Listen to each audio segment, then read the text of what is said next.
Don't just say that close to the or anyone else's. Okay. Hey there. Hi. Here we are. We Hi, hope you're we hope you're all safe and doing well. I'm And we pointing at a picture of Julie Wolfe. and David and Michael. Yeah. We're, Here we are. It's the Bang in a Can Marathon 2020. And it's really going to be amazing. I can't believe it's happening given what's going on. we're about to hear 6 hours of music, and we're going in and out of like 30 people's houses. So this is really kind of a one in a kind of a special treat. It's kind of a technological marvel, and we'll be thanking our production staff as the day goes along.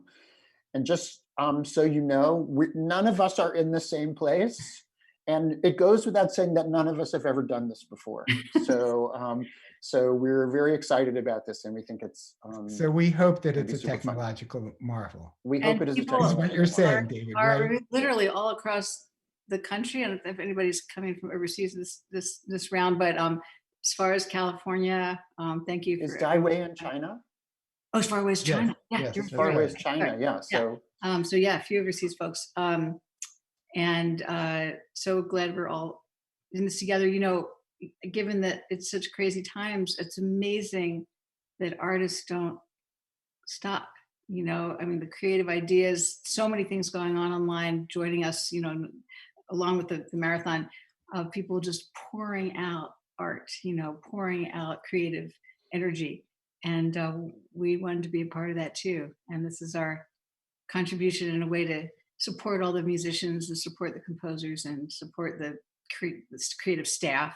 Um, so I know if that Meredith is waiting on deck, and I know if we were backstage, uh, she would be she would be there going, I'm so nervous.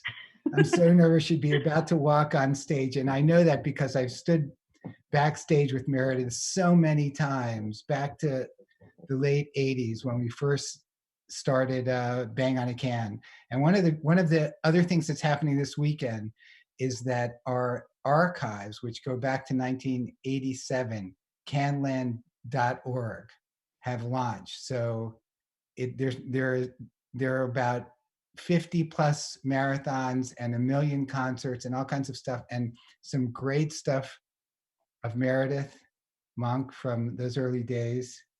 I also want to say it's no accident that we're kicking this off with Meredith Monk. She is one of our heroes. You know, such an incredible individual voice, crossing genres, crossing disciplines. And she's been at the heart of what we've been doing from the very beginning. I remember first meeting her um, at one of those early marathons, and then subsequently having her back. She's part of the summer festival. She's been a really important part of what we do, and we thought, what better way to start?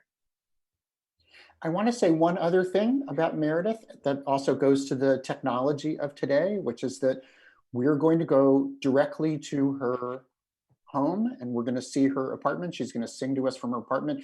Maybe we will get a passing glimpse of her tortoise Neutron, which I hope wandering around as she sings. Maybe not, but we'll be talking to her later on in the stream during the day. So sometimes we're going to see composer performers, and we're going to see them perform, and then we're going to see them talk. And you may ask yourself, why is it are we not talking to them and then hearing them perform the way we do it at the marathon normally? And that's because we're actually on several different Zoom conversations at once, and they're all on different time schedules, and they're all doing different kinds of things. So we've just rescheduled people for later. So you're going to see this during the rest of the day. We're going to hear performances from people, and then we're going to come back and talk to them. So we're going to see Meredith now, and then we're going to we'll get a chance to ask her some questions later. Okay, I know that Meredith is on deck. So right now, please welcome Meredith Monk.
hear her. I don't know. I just,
Okay, I think we're live again. Is that Welcome right? back. Back. our first technical glitch of the day, right at the top. Let's get them over with as Yeah, that's fast right. as possible. Get over it. And you know, the truth is that this actually happens at least every marathon live. There's some moment where somebody's microphone fell off their lapel or something like that. So it's not new to us that it takes a moment for everyone to run to the stage and adjust things and tweak. So I think we're still on. Yes, we're still waiting, right? We're going to go back to Meredith. We promise. First technical glitch of the day, right at the top. Let's get them over with as fast as One, possible. And you know, the truth is that this actually happens. okay, one of the nice experiences we've just had with Meredith, and we're going to be on here to talk with her about it, is that we just did an album with her. And let's see, several years in the making, 3, 4, 5, I don't know. We each, a whole bunch of people, including Julie and David and I, made arrangements and got to work with her. The Bang on a Can All-Stars are playing. And that was pretty exciting. It's a beautiful record called Memory Game. It's a really fantastic project. And as Julie said at the top, you know, we've been working with Meredith now for 30 years. So it's been wonderful to have this, you know, as an opportunity to sort of document our relationship with her, which is really fun. And yeah, I could say also it was a really fascinating. I think Meredith might be on. Is Meredith on? No, not yet. I don't think so. So, but also it's really an interesting process to interface with someone with their music. I mean, we did that with Music for Airports as well, but just to kind of get inside the head of the artist and bring their voice into the Bangonacan context with the All-Stars. And so they're all really proud of it. It was produced by David Cosson and as well as others on board, but it's something we're really proud of and something we're hoping to tour.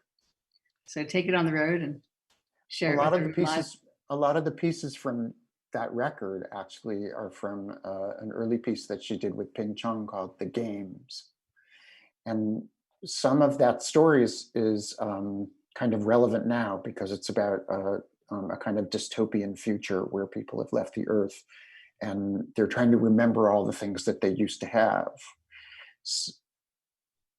So I think a public concert is one of those things that we used to have. Being able to be in public with our loved ones, to hear and be together. It's one of those things that I always think of when I listen to the recording because it's all about kind of future remembering the past. Okay, so I'm hearing, I think I'm hearing that we're ready now to go to Meredith.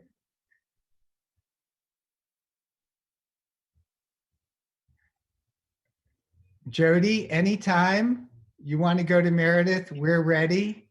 We are so ready. We're excited.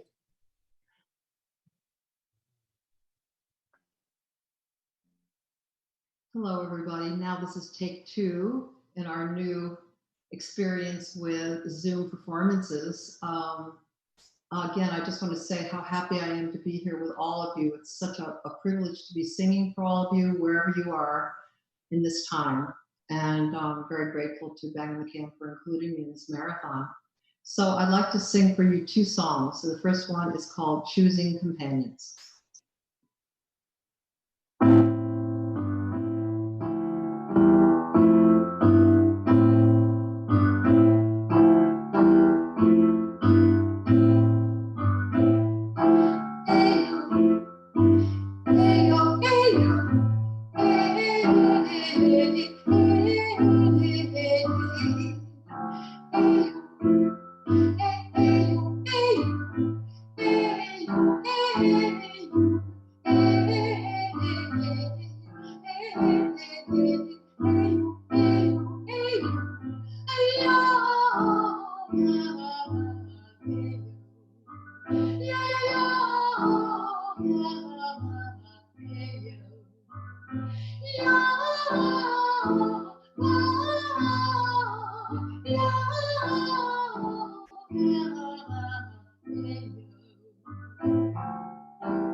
The second song that I'd like to sing for you is an old song.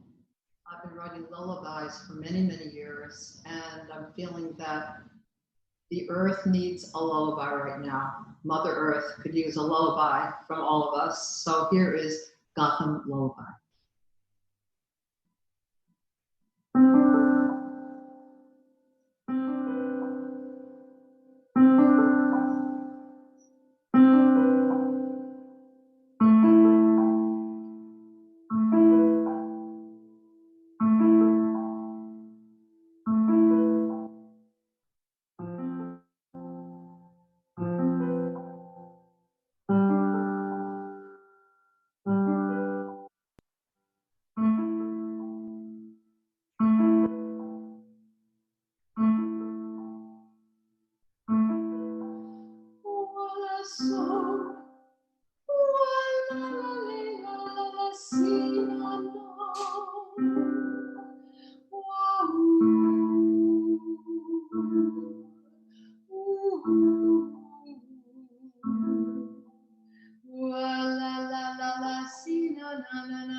Thank you very much.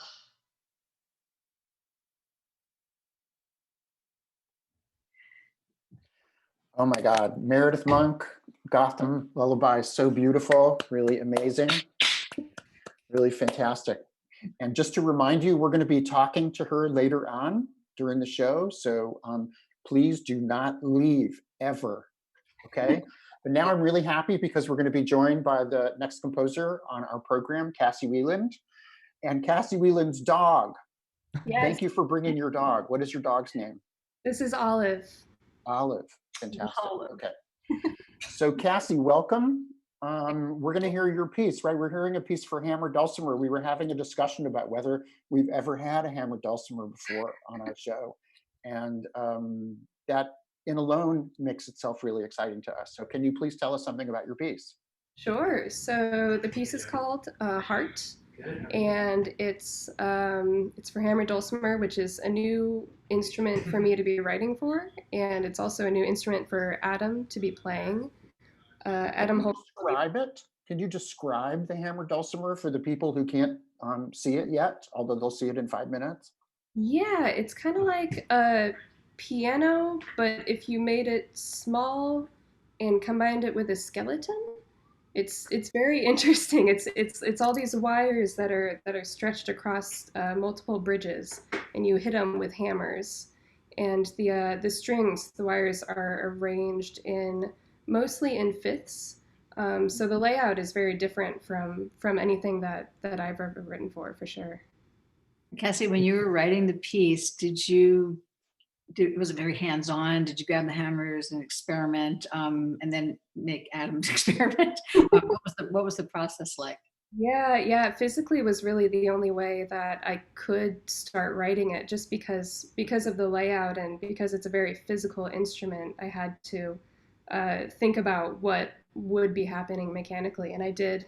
Adam did let me. We lived together. He's actually about 5 feet that way, getting ready to play.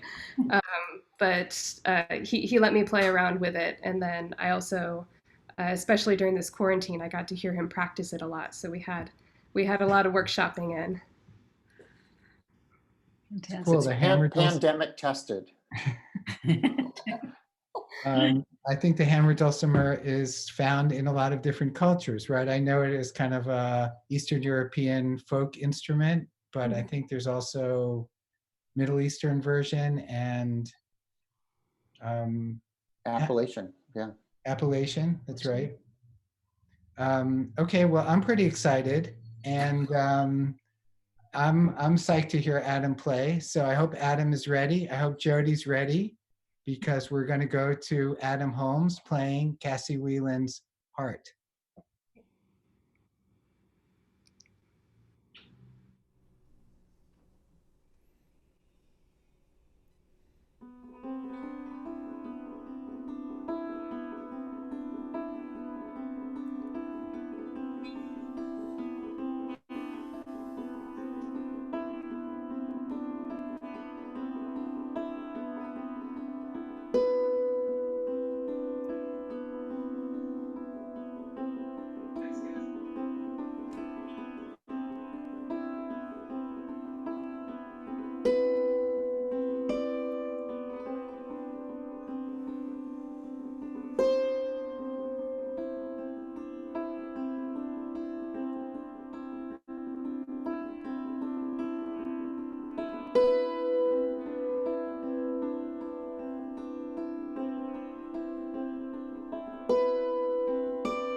Bye.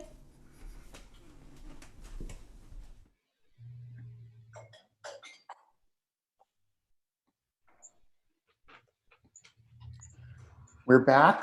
Wow, That was Heart by Cassie Wieland, that was so beautiful. performed by Adam Holmes. That was a hammer dulcimer. Such a beautiful instrument. That piece was really great. And now I'm really happy because we're here with Rob Honstein. Rob, Hey, how's it Hey, going? Rob. nice to see you. Nice What to is see that you. you are sitting in front of? This is the product of 8 weeks of quarantine. My children constructed a castle out of recycled boxes, and we painted it over 8 weeks. It's pretty awesome. Okay, so and Can- you're writing music while like the paint is splattering and things are being Yeah, I'm constructed. moving into more of a sort of Pollock-inspired, just throw things on the paper approach these days. Yeah. It's good to learn from your children. These days, that's all I'm learning. So look, Matthew is about to play your piece. Yes.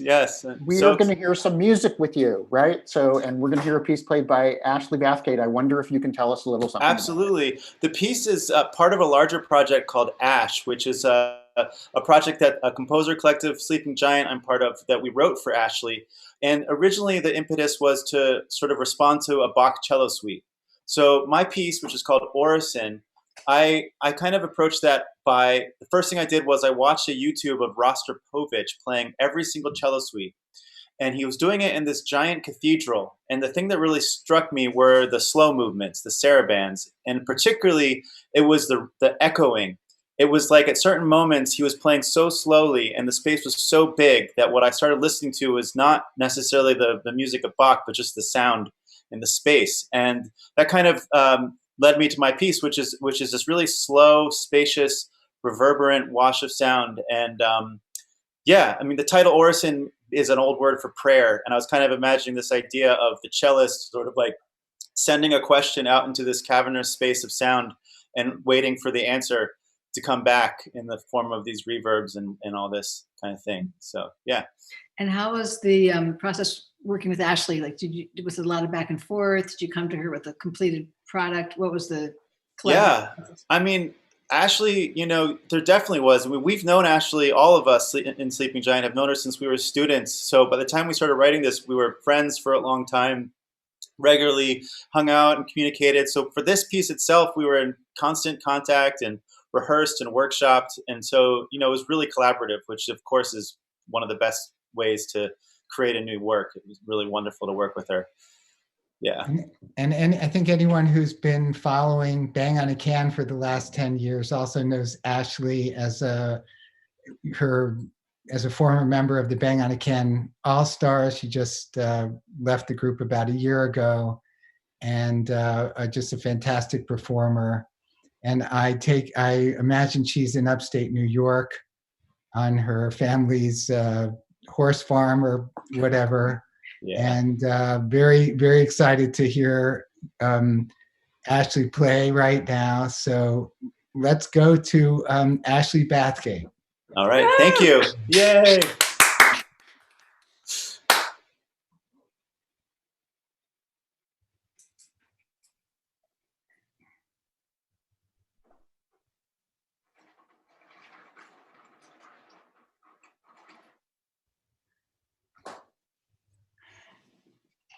How do you know when it started? I think we're off the air, but I'm watching the show. It's delayed, but I see us all talking on the show right now. Okay. And smiling.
Get going? Should I stay on? No, Like, no, just tell me what to do. What? just now.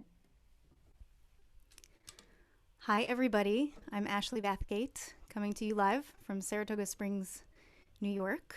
I am staying with my parents right now, and I'm performing for you from my childhood bedroom, which is definitely something I never thought I was going to say. And my parents are downstairs watching right now and dutifully trying to keep our 3 dogs from, losing their shit over the next 10 minutes. Yeah, so how cool is it that we're having a Bang on a Can online marathon? This is really amazing. The show literally must go on, and I'm so thankful they asked me to be a part of it. Thankful to all of you for tuning in, and thankful to be on a bill with so many amazing artists. This has definitely been a difficult and strange time to be living through. But over the past several weeks, I've seen so much resilience and togetherness and some really great art making. And that leaves me feeling very grateful and very moved. So the piece I'm going to be playing for you is by Robert Honstein. It's called Orison, and it means the prayer. So I hope you enjoy it.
Oh my Okay, God, they're so beautiful. we're back. That was a beautiful work written by Robert Honstein for the amazing cellist Ashley Bathgate. It's actually a part of a large project that she did, that she made a beautiful recording of, called Ash.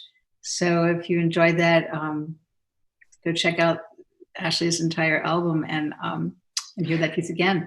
But I also can't believe that that's how beautiful her apartment looks, for how she's living. You know, it's like I want her to come over and redesign my isolation ward. You know, so gorgeous. There are a lot of great videos with Ashley playing during her tenure with the Bang on a Can All Stars, and a bunch of great. She's a standout in Julie's piece Anthracite Fields, where in the second movement of that Breaker Boys, she's playing the cello and singing, and that's a pretty amazing thing to hear and see.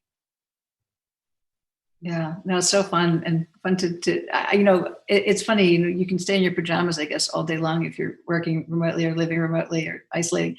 But it's a marathon. So like everybody's thinking about, oh, wait a minute, I guess I better get out of my pajamas. But you can wear your pajamas. There's actually no dress code here. But just how Ashley looks so beautiful, the presentation, as David's saying, I mean, she has staged that, and she's staged that for this moment, so just to get performers back on the stage, whichever stage it is thrilling, and I think also is healing, for all of us to bring all that energy back out and share it. Well, I think that's the whole point, is that, we all became musicians because we wanted to share something with people. And when you can't share those things, you start questioning, well, what do I do? Who am I? What part of the world should I be in? It's like the reason why we do this is so we can be together. And so we're doing the best we can. So now we're going to hear a performance by Vijay Iyer. Very excited about this. So Vijay is someone who has been part of the Bang on a Can world for a very long time. He's played on our festival. He's written for the Bang on a Can All Stars. He is a thinker, pianist, composer, improviser, collaborator. He really is between worlds. He's also kind of like a very, very heady person, and his intellect has led him into all sorts of areas of activism, which are really interesting. Do you have other things that you would like to say, Michael and Julie, about this? Oh, no, David, you said it all pretty much. I mean, he's such a multi-talented multitasker artist, and it's been so great to get to know him a little bit over the years and have some beautiful conversations with him. So, this is really like a family, and these marathons are an opportunity to reconnect, even though we all go off into our slightly different worlds or different tracks. This is a gathering, and so I'm really thrilled to experience what Vijay is going to bring us today. And a fantastic composer and pianist, and we're going to be able to go right to Vijay Iyer's house and piano and hear what he's got up for us. So without further ado, let's hear Vijay Iyer. Right. Probably can't hear me too well, but you'll hear the piano. I'm going to play this piece that I wrote about 5 years ago called Meta Etudes. Some assembly required.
Hey, That was so great. That was Vijay Iyer. And I just want to remind you, because of the way the technology works, sometimes we're not able to talk to the composer who is about to play, but Vijay will be coming back later and we will get a chance to talk to him and you will hear from him and he'll tell us all about what he did just now, which was so great.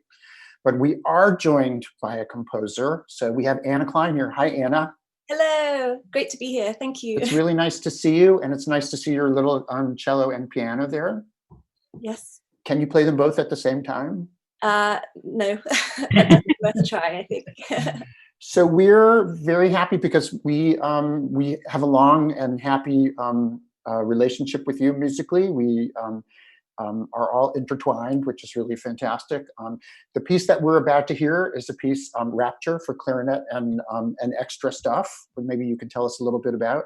But it's something that we've done on the festival before. So we're really happy to have it back, and maybe you can tell us a little bit about it. Yeah, thank you so much for including this piece. It's a piece called Rapture, and I wrote it for Eileen Mack, who's going to be performing it today. We were at Manhattan School of Music together and at the Bangonacan Summer Festival as well. And it's a piece for clarinet with live processing. So she sounds a bit more like an electric guitar than a clarinet. She plays through distortion and reverb. And then she also plays with a pre-recorded track, which she synchronized with a click track. And the pre-recorded track includes sounds that she's recorded. So playing very pure tones or multiphonic sounds. And I cut them up and layered them up. And then the beginning begins with the sound of rain. At the time I was living in New York City and there was a big thunderstorm. So I recorded that, so you'll hear that. And I sing later in the piece too. So I forget what the lyrics are, but I think I will catch you under the sky. And it also has quite a strong rhythmic component, which Jody Elf made a max patch where I gave him some of Eileen's samples and it created a rhythm generator. So lots of different layers. Amazing. And is this version different from the earlier version? Like when you said that Jody, has there been an evolution, or is it exactly as we originally heard it? It's as it was originally, yeah. So, but first time I heard on live performance online, so that's definitely a first. So, yeah, and the process of working with Eileen, was that a lot of dialoguing back and forth with, when you're first coming up with the ideas? Yeah, it was. Actually, the first version of the piece was not very good. I mean, she really worked with me to make it stronger, and that's something I love, is having the opportunity to work closely with musicians, especially I'm a string player. You can see my cello in the back there. So writing for the winds seems a bit more of a foreign instrument to write for. So she was really really helpful and really collaborative in that process. So it was really tailored for the very, very high notes that I wouldn't have known the clarinet could play, and sort of very jumpy little gestures that I also wouldn't have known. So she was really an integral part of writing the piece. Fantastic. Looking forward to hearing this. Of course, we know Eileen Mack for many years. She's also one of the many people, along with you, Anna, that was part of the Bangonacan Summer Music Festival. And I've heard her play this piece before. I know how fantastic she is and how beautiful the piece is. And so we're going to hear Eileen Mack play Rapture right now. Woo!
Oh, that was Okay. amazing. That Okay. was Meredith, amazing. That was you're beautiful. Eileen Mack playing Rapture by Anna Klein. And now, of course, everyone in the world can see we are joined by Meredith Monk. Meredith. Yay, Meredith. Woo!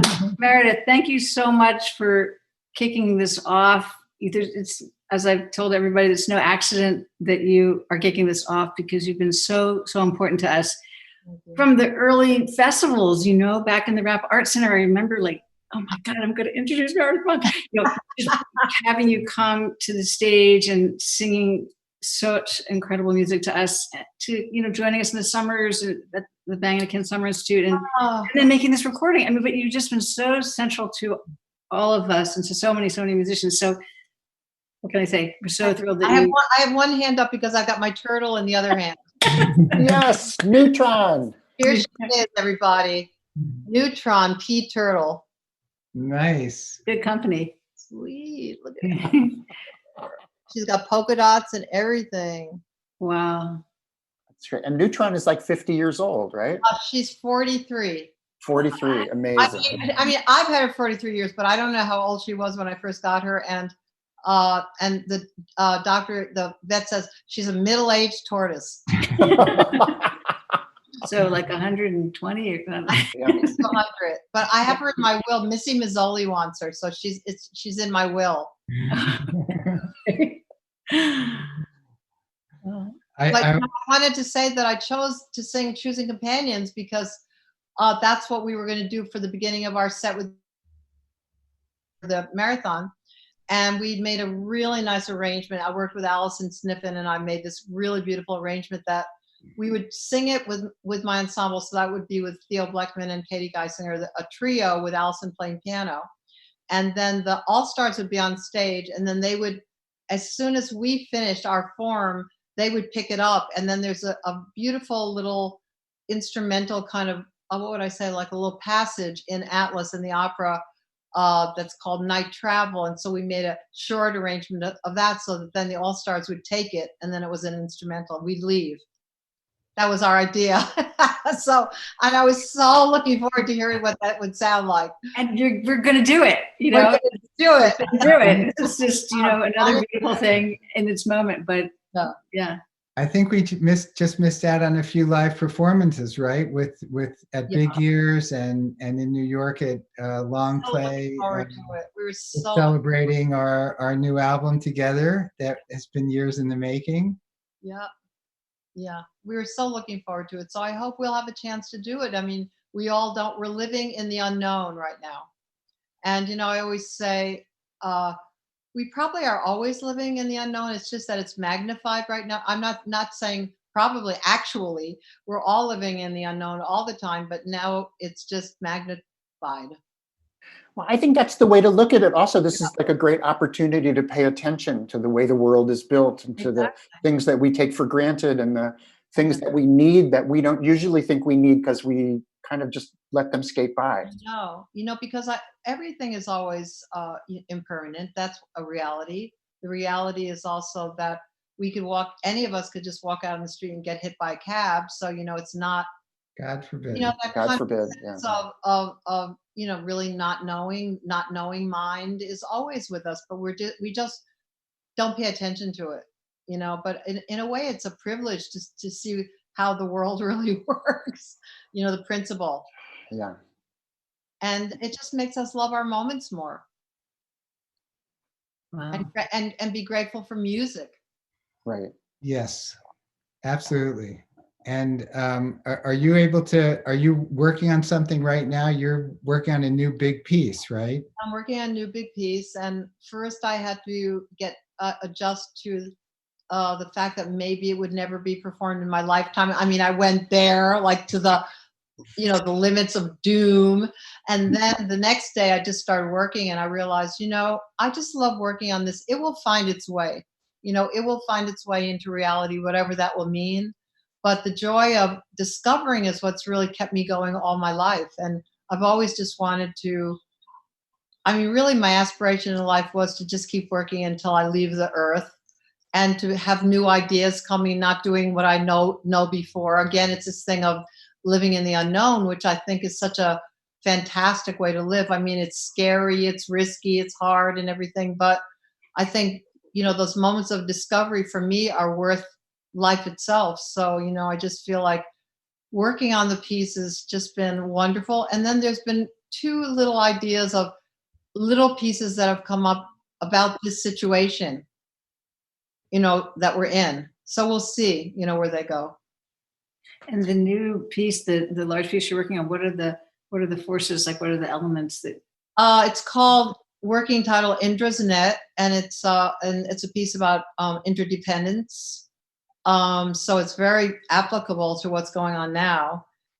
It's 8 singers and 16 instrumentalists. And it's I've been thinking about this for a long time. It's sort of like a performance installation piece with an audience that can have different configurations. And different Oh, ways. great. So people can move around. Yeah. Oh, beautiful. Meredith, along with this festival today, this marathon today, we launched our archives on Friday at canland.org. Oh, and there are a lot of performances by you, including some very early performances at the very first marathons in the late 80s at the Rap Art Center. And get it. on one of those marathons, performing, one of the other performers was George Lewis, who's up next. Great. I love George Lewis. And I just got it when we were doing our sound check. I got a chance to wave. I mean, in a way, this is so great because we're seeing people that we haven't seen in a long, long time. He's wonderful. He's great. And back then he was really kind of exploring a lot of early electronics. He went out on stage with these early Macs and all this electronic equipment, and it all crashed right before he started. And he just played this incredible. So hey, tech glitches happen live and That's Zoom. right. We're used to that. And he played this incredible trombone solo, and now he's going to play trombone for us today. Wonderful. So right now we're going to go and hear George Lewis. Thanks, Meredith. Meredith, thank you so much. Thank you, all of you. I love you so much, all of you. But we love you too, Meredith. You too. Yeah. So let's hear George Lewis. Well, hi everybody. I'm George Lewis, and going to play an old piece from '87, which I still find myself doing in one form or another in 2020. It's called Voyager. I've been doing this kind of work for about 40 years now. And this pianist that I'm going to be playing with, it turns out that it made its Carnegie Hall debut in Stern Hall in 2004 with the American Composers Orchestra. And since then, it's been upgraded, updated, all that. I'm going to tell you what the form of the piece is. Basically, it's very simple. I'm going to turn, this is a early model disc clavier, and this is a early model trombone, and I'm going to turn the disc clavier on, and this is a program that creates the music in real time. It makes all kinds of interesting structures, hopefully interesting. Don't know quite what it's going to do, but it'll probably be good. It seems to be playing very good today. And then at a certain point, I will also come in and play, and then it will start listening to me. We'll have a duo improvisation, the sort of thing I've been doing for quite a long time now. So nothing is made in advance except the program itself, but what it plays material-wise, structures-wise, that's its problem and its concern. So I guess I'll just start. Let me just start. I'll have to just turn this on and have fun. I'll play for a while.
Wow, it's like an amazing thing that happened here.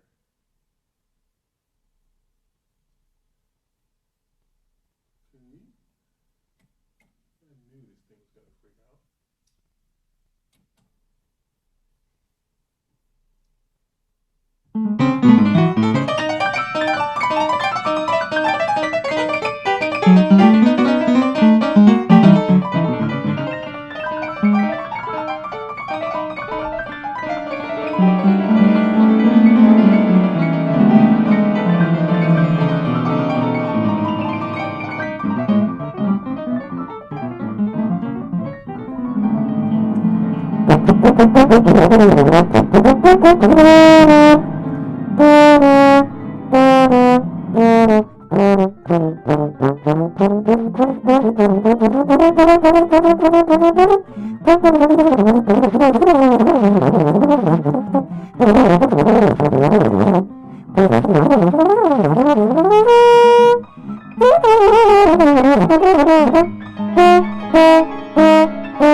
Okay, we're on here with Yay, Vijay. George. So great to have you here.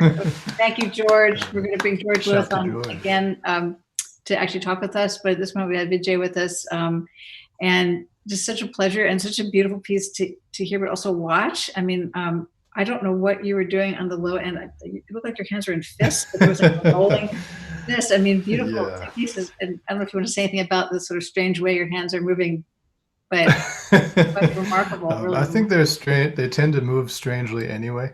But this piece is it's called Meta Etudes. I wrote it 5 years ago, and then I haven't played it since then. It was actually exactly 5 years ago. And so I dug it out and realized like there's a lot in there. And actually, it's kind of a nice, like meditative release for me because basically it gives you a bunch of ingredients to work with. It's kind of like Iron Chef or something, where it's like here's a bunch of tasks or motives, not even motives, but more like ways of constructing. Like tools, I'd say. And then so one of them was without fingers. That's that's the prompt essentially. So so whatever you heard in the low register was that. It was kind of the fingerless technique.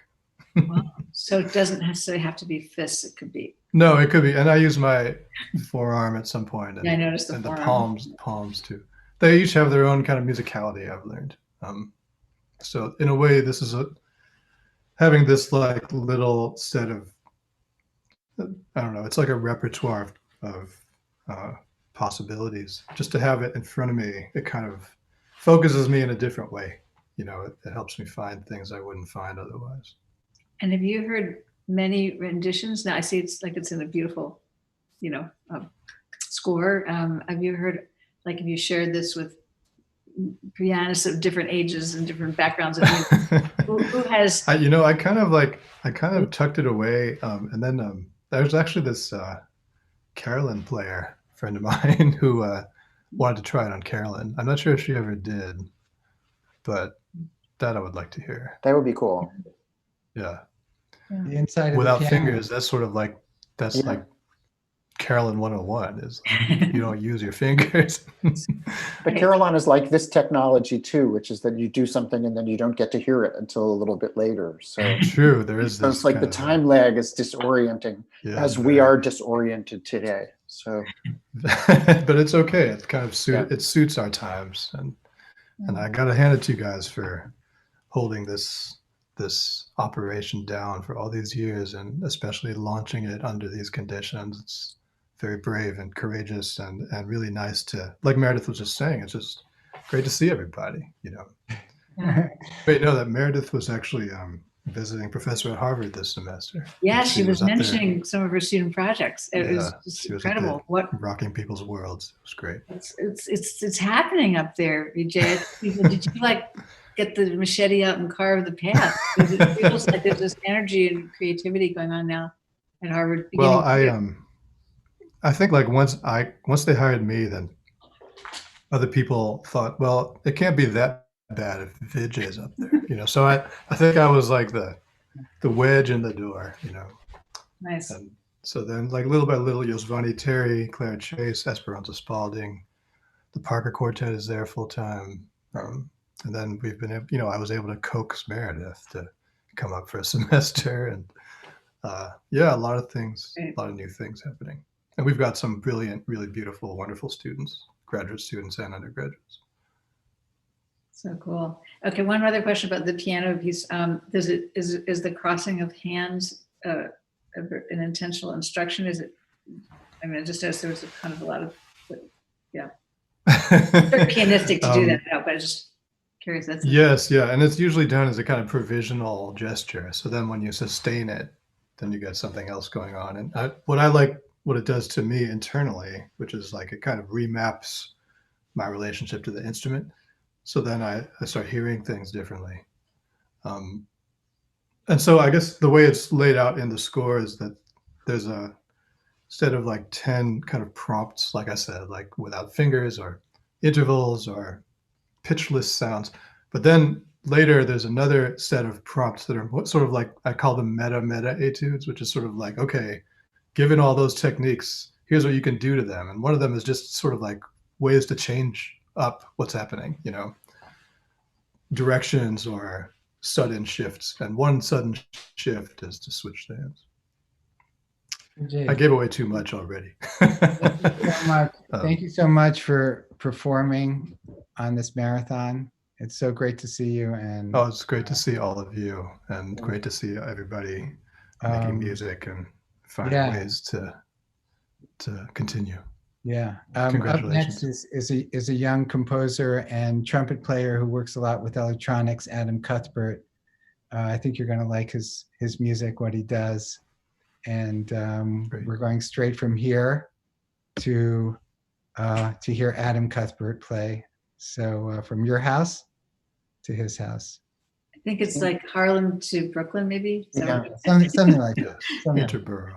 Thanks, Vijay. Thank you, Vijay. Thank you, guys. We Take will. care.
treat. Okay, Hey, thank you, Adam Adam Cuthbert. Cuthbert. Yeah, hey, Woo! Shelley Washington. Beautiful. Hi. We're so happy to welcome Shelley Washington and her amazing family there. We've got some dogs. Yep. Shelley, do you want to tell us who's with you there? So this is Gemma Peacock's dog, Mila, and I will lure them with treats. This big boy, this is my buddy Rodeo. Oh my goodness. So yeah, they might not both stay up here during the whole interview, but they're welcome, though. I mean, that's the one thing, you know, we couldn't have dogs at the Winter Garden or at BAM, you know, among other places, but we can have dogs on the, I mean, there are these silver linings, right? The dogs can listen and howl along. If anything, I'm like, it's kind of fun. Yeah. But we really want to hear about Black Mary and especially what your experience has been like rehearsing with Ken Thompson, getting this ready for today's performance. Yeah. What do you have to say? I'm super stoked that he's playing it. So he's the first person to be playing it outside of the consortium that okay, you gotta go. Sorry, baby. Sorry about that. So in 2018, Samantha Etchgary started this commission. There are 5 composers in it. So it was myself, Andrew Koss, James Lowry, Anna Metters, and Andrew Noseworthy. And on Andrew's website, you can go and check out all of the people that are on there. And they're actually releasing an album really soon, which I'm really, really excited of all of the pieces. And it'll be on Andrew Noseworthy and Aaron Garcia's record label, which is People Places Records. So watch that space. It'll be out pretty soon, which is exciting. We want another treat. Yeah. And working with Ken has been really, really fun. It's been so interesting figuring out how to work with everyone on Zoom and musicians especially, because you don't know what the lag is going to be. And I didn't really know what is the sound going to be like. But it's been really fun. And I love, even though live streams are it's a weird place that we're in, but it's been really interesting seeing now that we're not up on a stage, we're not having a separation of audiences sitting over here, stage is up there with the people on it. We're all just chilling in our houses, which is nice. It's a nice, maybe not nice, but it's a different chamber music, right? Chamber music in the true sense. We're in the living room and the kitchen. Yeah. Can I ask a question? Mm-hmm. So this is a sax piece, right? Mm-hmm. And you're a sax player. Yes. So, and Ken is a sax player, which is really great, which is why he can play your piece, right? Mm-hmm. But that must be strange when you write a piece that, you're actually checking it out for yourself, and you have to give it to someone else. What's that like for you? It's really, so I have 2 saxophone solos. One of them I wrote for myself, and it's called Mo Angus, and I wrote it some time back. And then I am finally getting to a point where I'm letting other people play it. And I wrote this while I was at NYU, and I just it's mine. It was my baby. I didn't want to share her, but now I'm okay, letting her go off into the world. But with this one, I actually wrote it for other saxophonists, and I actually can't play it, which I feel like I probably should because it's mine, but also it's really hard. So I'm yeah. And he gets saxophone playing. I don't know if Mila would appreciate practicing, so we'll have to see about that. But it's been really cool. I mean, this consortium had 35 some odd saxophonists who were a part of it. So it was writing it and then just sending it out. And all of these people all over the States and in Canada were playing it. So I was getting automatic feedback from people and saying what is this part supposed to be like? And I'm oh, yeah, something like that. But no, it's really exciting. And it's a weird feeling still, writing things and then shipping them off to other people. One of the things we're so happy about is Ken Thompson, who's of course the clarinet player and saxophone player and bass clarinet player, a composer in the Bang on a Can All Stars. And of course, you have history with him because of you met him at the summer festival, and there's some great video of the two of you playing together. But I'm super psyched to hear Ken play this, and I think we're going from, I don't know, are you in Brooklyn or? I'm in Bed-Stuy right now. You're in Bed-Stuy, so I don't think Ken is that far away from you. I think we're going over to his house right now. And if you stick your head out the window, you might be able to hear him. Yes, you might be able to hear him, it's right? pretty loud, so that is a possibility. I think we're going to go hear Ken Thompson play.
Okay.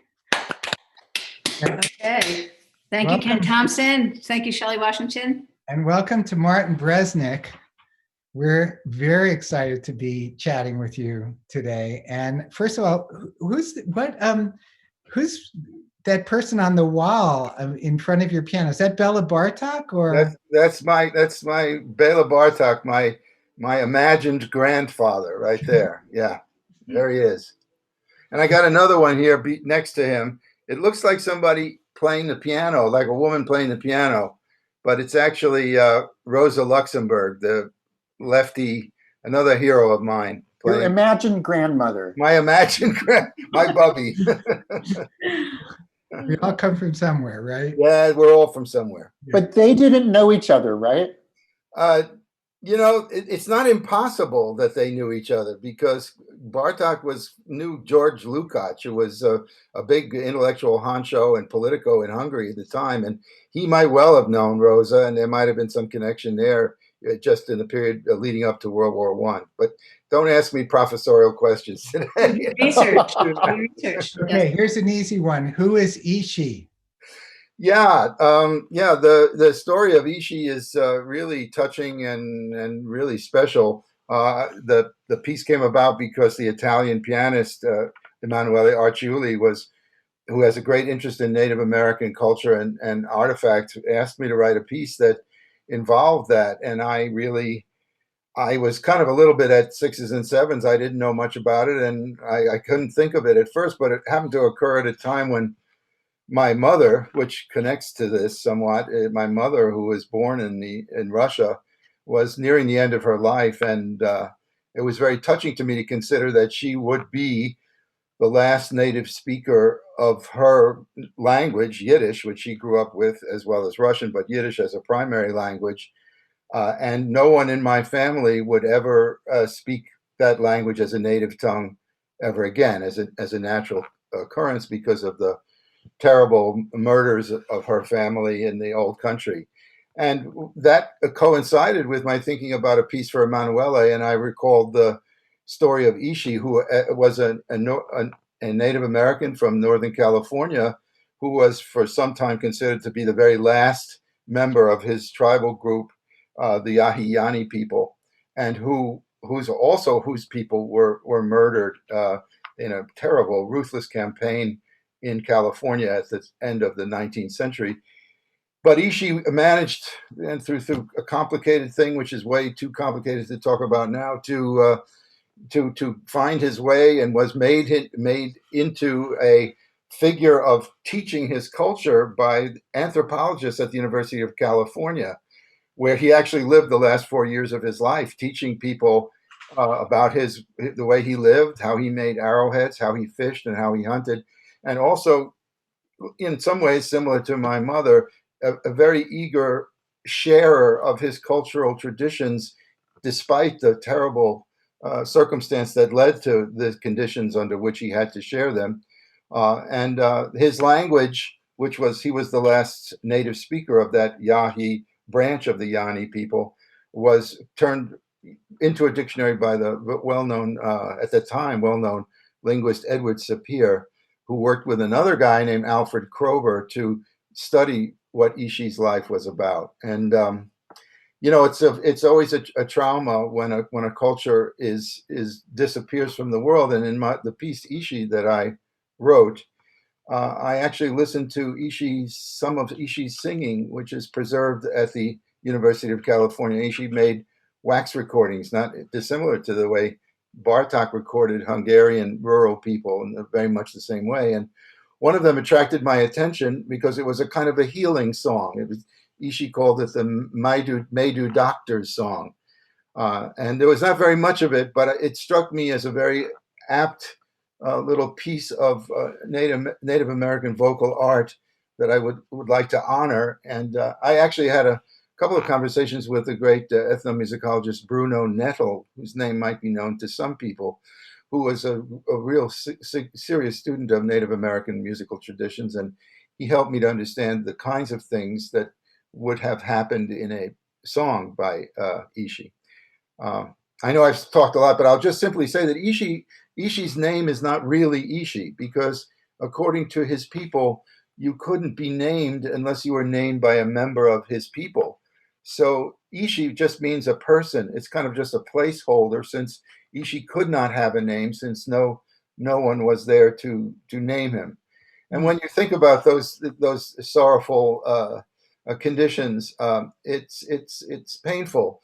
But I didn't want to write a piece that was just about the pain. I wanted to write a piece that celebrated, in some ways, these last members of ethnic groups of people who, through their own personal energies, decide to share the history of their tribe. Martin, we're going to hear the fantastic pianist Lisa Moore play, and she's no stranger to anyone here. Lisa was a member of the Bangonacan All-Stars, a founding member of the Bangonacan All-Stars, and a member of the group for maybe 15 years or something like that. And now beautiful recordings. Beautiful solo recordings. Yes, fantastic. Yeah. And now she's your wife. Yes, indeed. Or you are married, right? Yes. Somehow this happened many, many years ago, and people said it wouldn't last, but here it is. People know. So Lisa must be somewhere around there, right? Yeah, well, it's very interesting because we decided to divide our contribution here, but she is down where she has a big office and recording space and so on, and I'm up here in my own little studio, and we do that so that our little condo can feel bigger. You see, it feels bigger if she's there and I'm over here. Otherwise, it would feel like we were in Holland or something in Amsterdam, all squished together. And before we go to Lisa, which we're about to do, I have to first say that Martin was the composition teacher of all three of us here.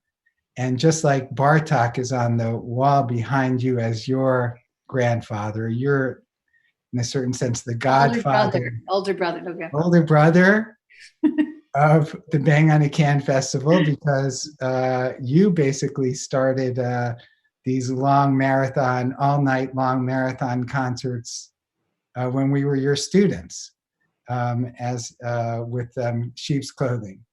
That's So, right. That's right. It's just fantastic for you to be here today and be part of the festivities. And we're about to go to Lisa Moore, who's somewhere there and is about to play the piano for us. And we're about to hear Martin Bresnick's piece, Ishi's Song. Thank you.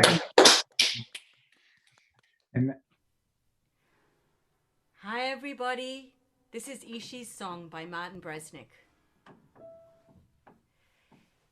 Yeah, Nini, wokima, yeah, Nini, wokima.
Okay, Lisa. Right.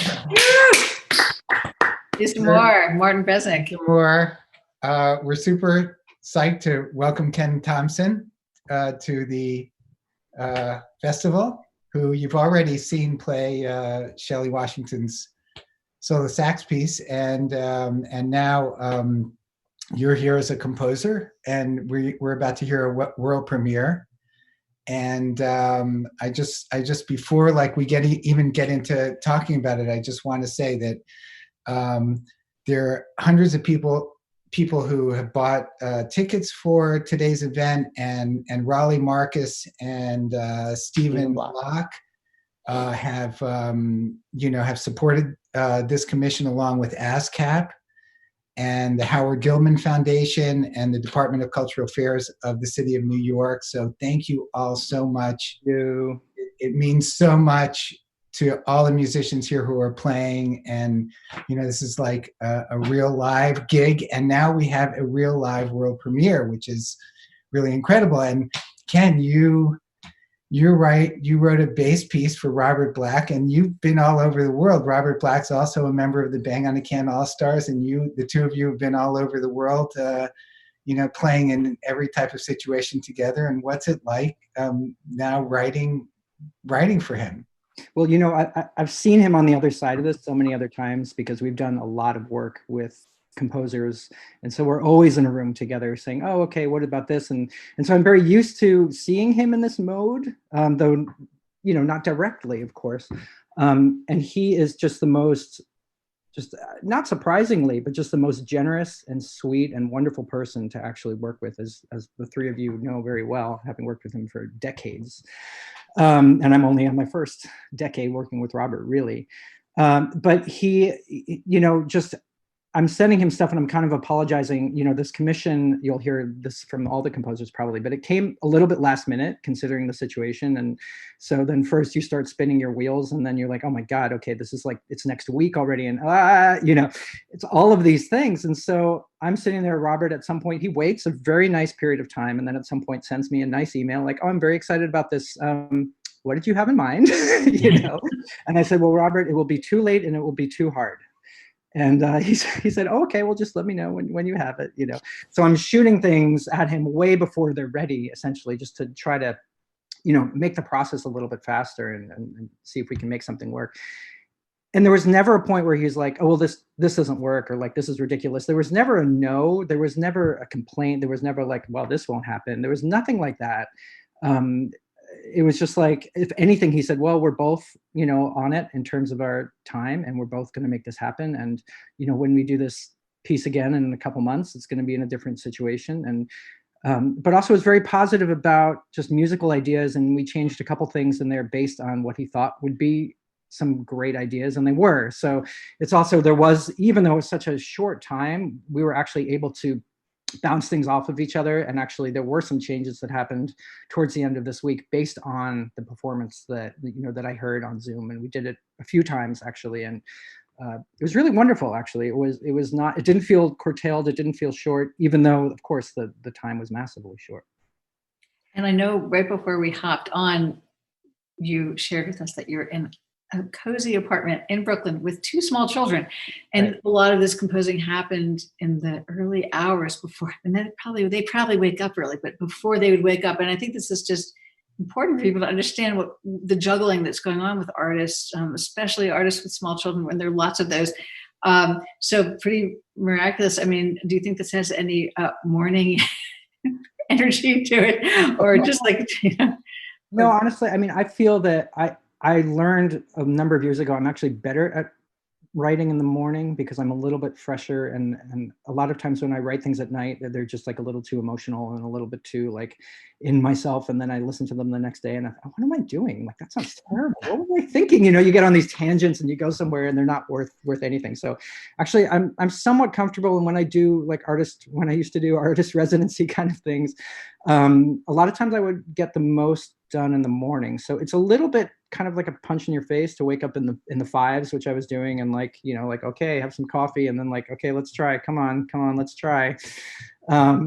So I don't think it has a morning feel to it necessarily, but I think the great thing about knowing someone's playing the way I know Robert's is that all of the stuff I could kind of imagine him doing. So it wasn't coming to this like, I'm going to write a random bass piece. It was more like, I want to write a piece for Robert. And so I think that's more, rather than a morning energy or necessarily where we're living energy, there was also a sense of like, oh, okay, you know, I'm going to write something that I can imagine him actually doing and getting a kick out of, and hopefully. Can you tell us about the title, please? For those of you who have escaped I New love York. your title. Thank you. I knew about you know, usually the title comes last. Birds and Ambulances. It's called Birds and Ambulances. Yeah, usually the title comes last, but this time the title came first. That's New York right now. You know, we live in a flight path to LaGuardia, which basically doesn't exist anymore. And suddenly it's incredibly peaceful. It's very quiet, and we hear birds. It really has that feeling of nature having taken over.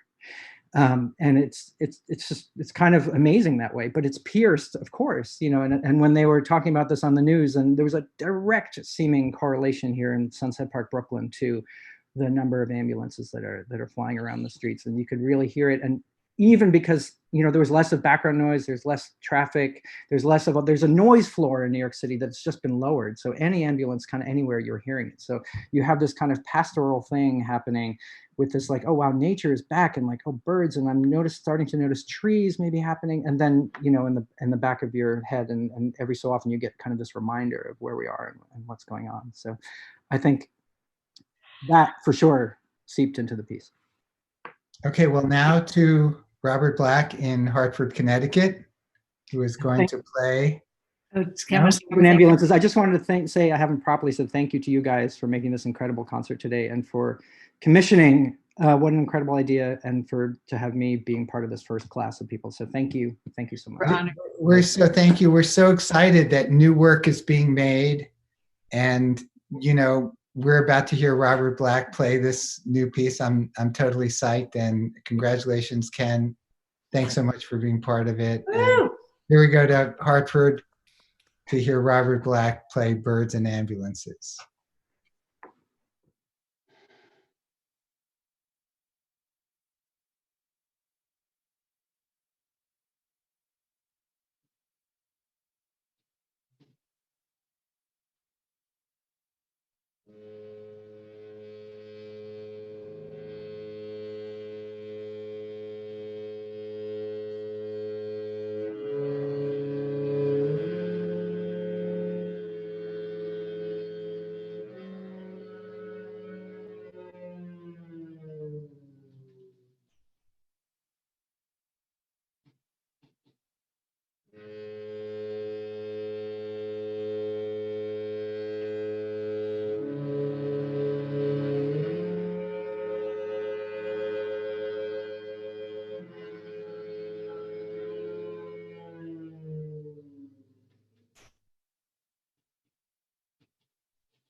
Okay.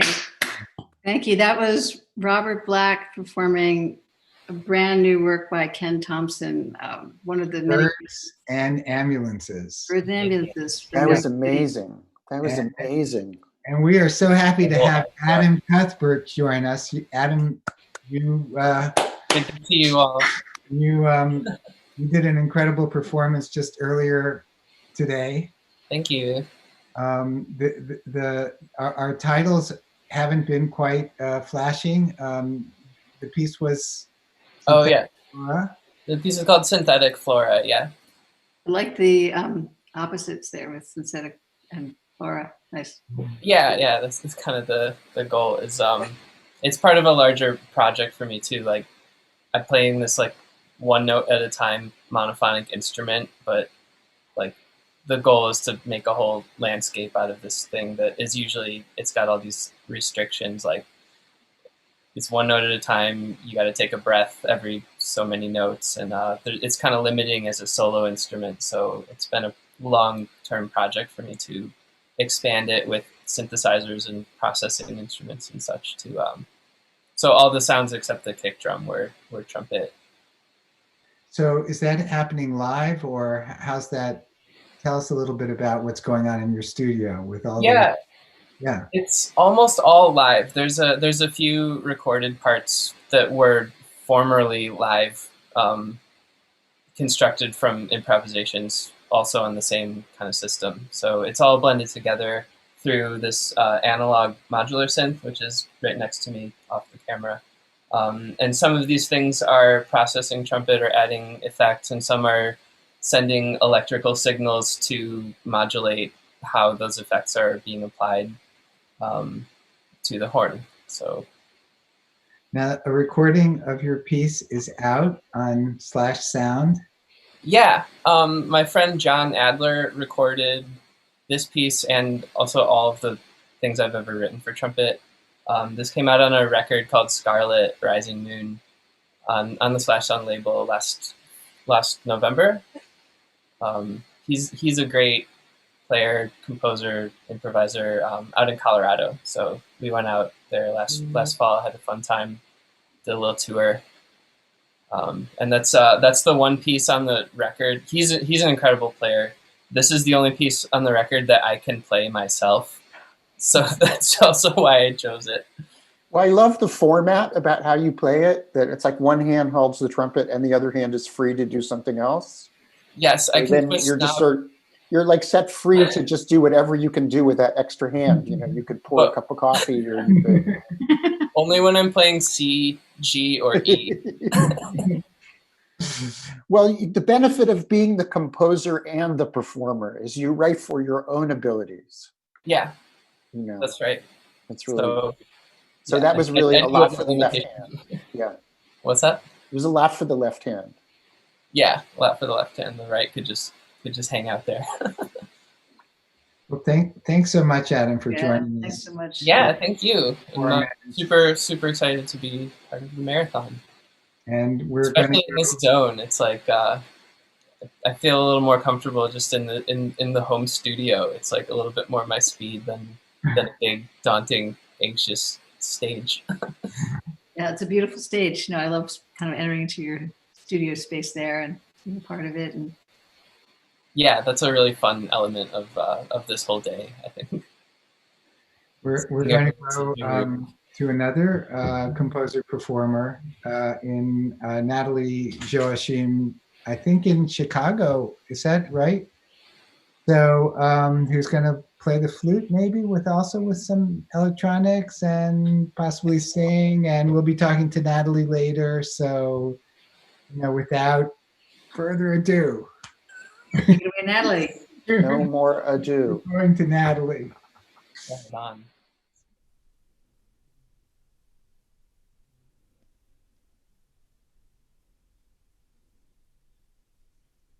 Hey y'all, it's Natalie. I hope you can hear me. Welcome to my living room. I am gonna play a really, really old tune for you.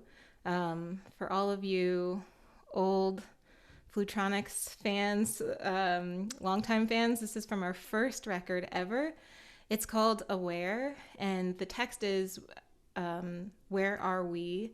Are we aware? And those feel like two very important questions to be asking right now. So, yeah, this is Aware.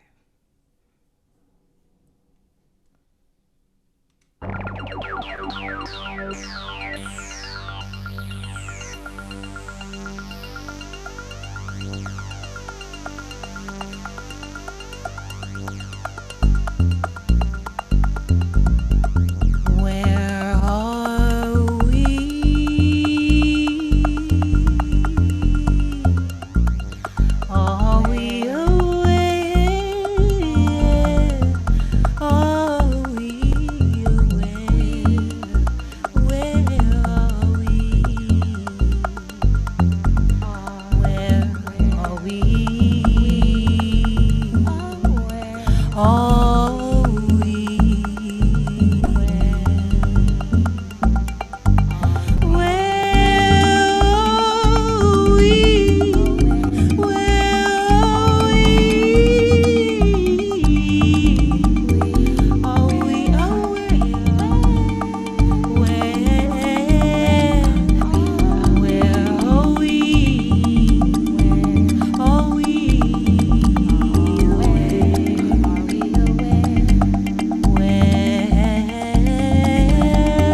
Okay,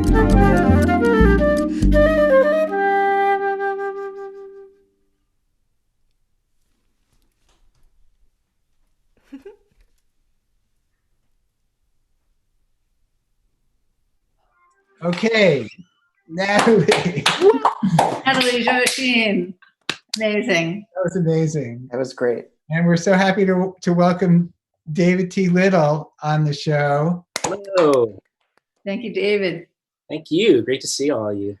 Last So time you were David, on the marathon, you were performing with your band. Yeah, right, with Newspeak, doing some Bedison and Peace of Mind. That was great. It was fun.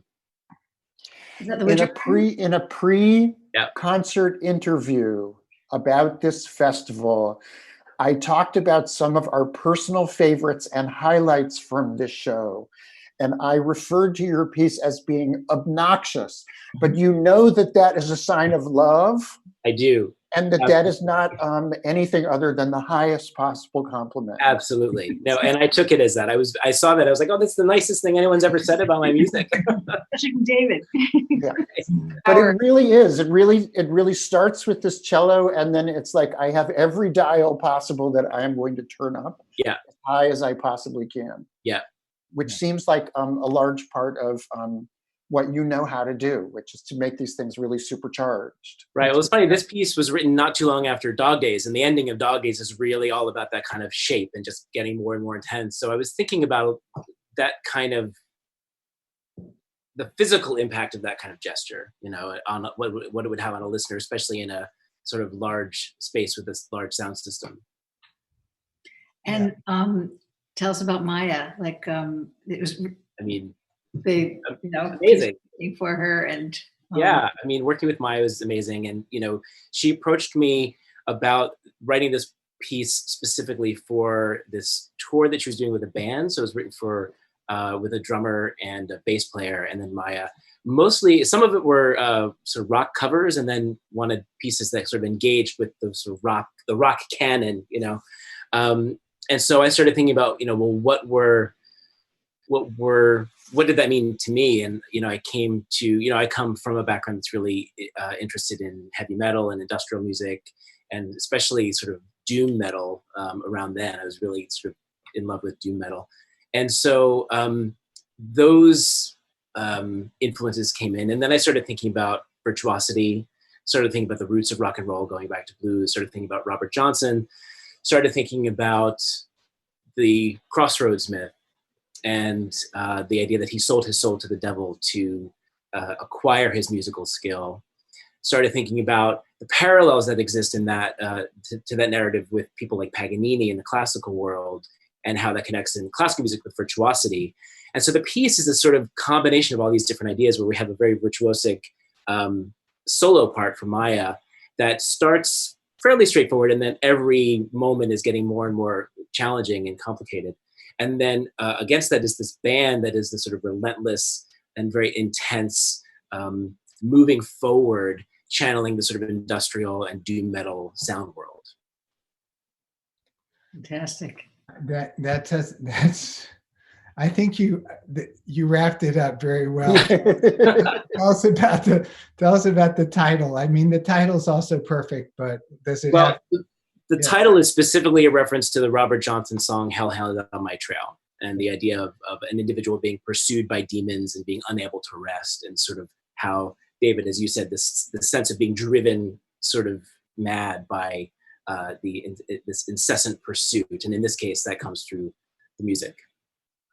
Well, we're about to hear Maya Beiser. Maya Beiser was a founding member of the Bangonacan All-Stars and has gone on to just do incredible things and commission a lot of work, make a lot of great albums, tour around the world. And, you know, we always... I was going to say, also redefine solo performance. Yeah, absolutely. And this is kind of become a little bit of a cello festival today, right? Because we've heard Ashley Bathgate, we have Zoe Keating coming later, and so we're going to New York City, Riverdale, right, to Maya's house to hear her play David T. Little's Hellhound. And here we go. Right. Yeah, let's do it.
This was Hellhound by David T. Little. Thank you, David, for writing this piece for me. Thank you, Robert Johnson, for inspiring us. Thank you all for tuning in. Thank you, bangonacan. Please stay safe, stay strong, stay happy. Bye. Go. Yeah. Hey. That was amazing. Okay. Maya Beiser. That was Maya Beiser playing David Little's piece, Hellhound. Oh, wow. I missed Maya. Goodness. That was wild. Yeah. And we're so happy to And welcome. we're really excited to have George Lewis with us here. We saw George Lewis perform his piece Voyager 87 earlier. And it really, you're on a space shuttle right now. Yeah. After the gig, I decided to get out of town for a while. No, this is sort of a symbol of what we're all experiencing. I often feel I never leave the house, and I haven't left the house since March 12th, and I feel like I'm, spaceship house. That's it. We do our exercises just like the real astronauts do, and we get food as best we can and disinfect everything and all that. I mean, and do our classes, online and all that. It's true. Actually, it's a good emblem for how we are all living right now. So, yeah, in a way, maybe creates a certain empathy for that experience of. Well, there was an article in the paper by an astronaut who compared his experience on the space station to what people are self-isolating doing that now with that.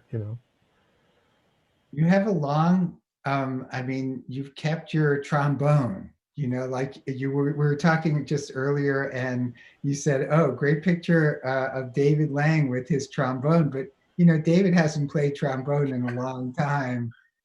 Well, if I count up, this is probably the first time I played the trombone all year. I do it between 2 and 3 times a year. So it's sort of a legacy project, but I can still do it. The first day is good. The second day is always horrible. Luckily, there is no second day right now. That's right. You wouldn't want to hear that.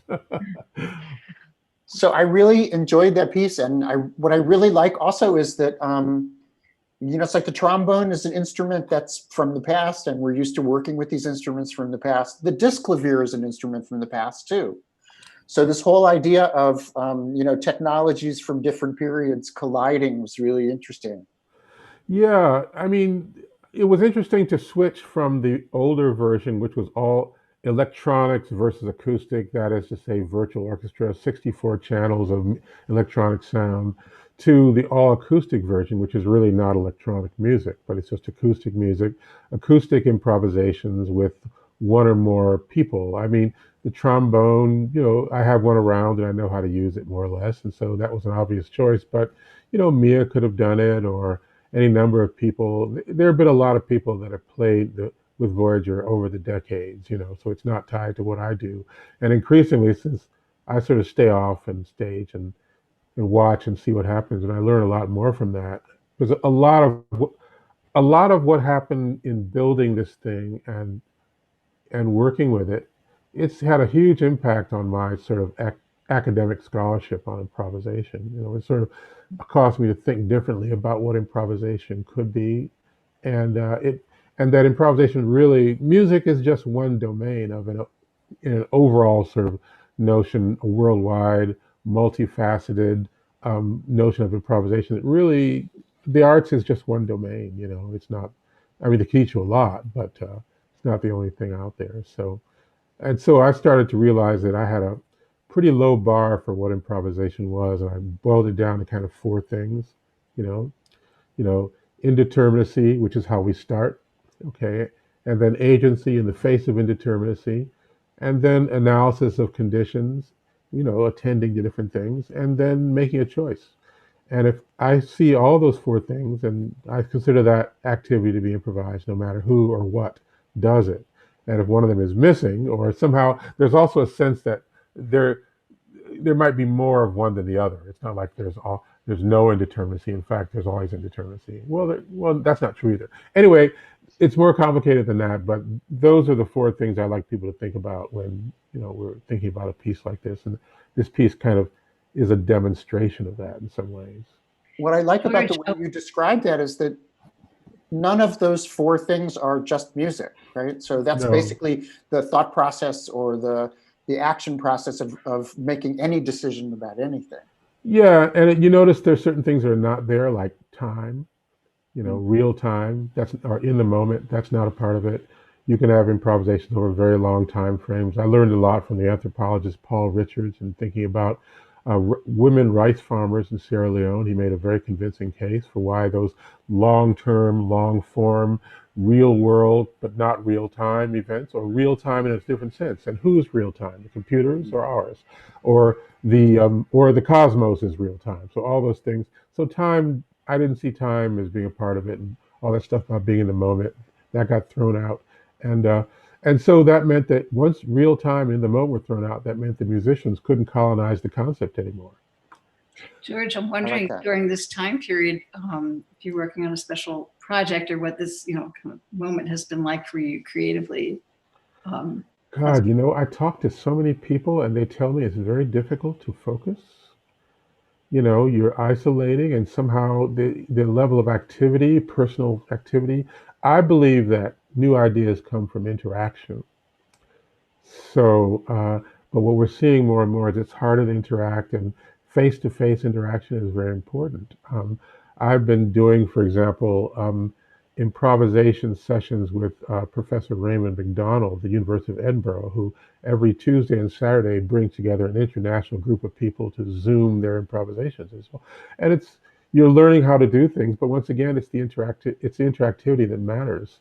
So I have all kinds of projects, but I'm trying to get started on one of them. And the problem is that a lot of them have been canceled or postponed. And each time, and everyone here knows about that. And each time that happens, you have to avoid being discouraged.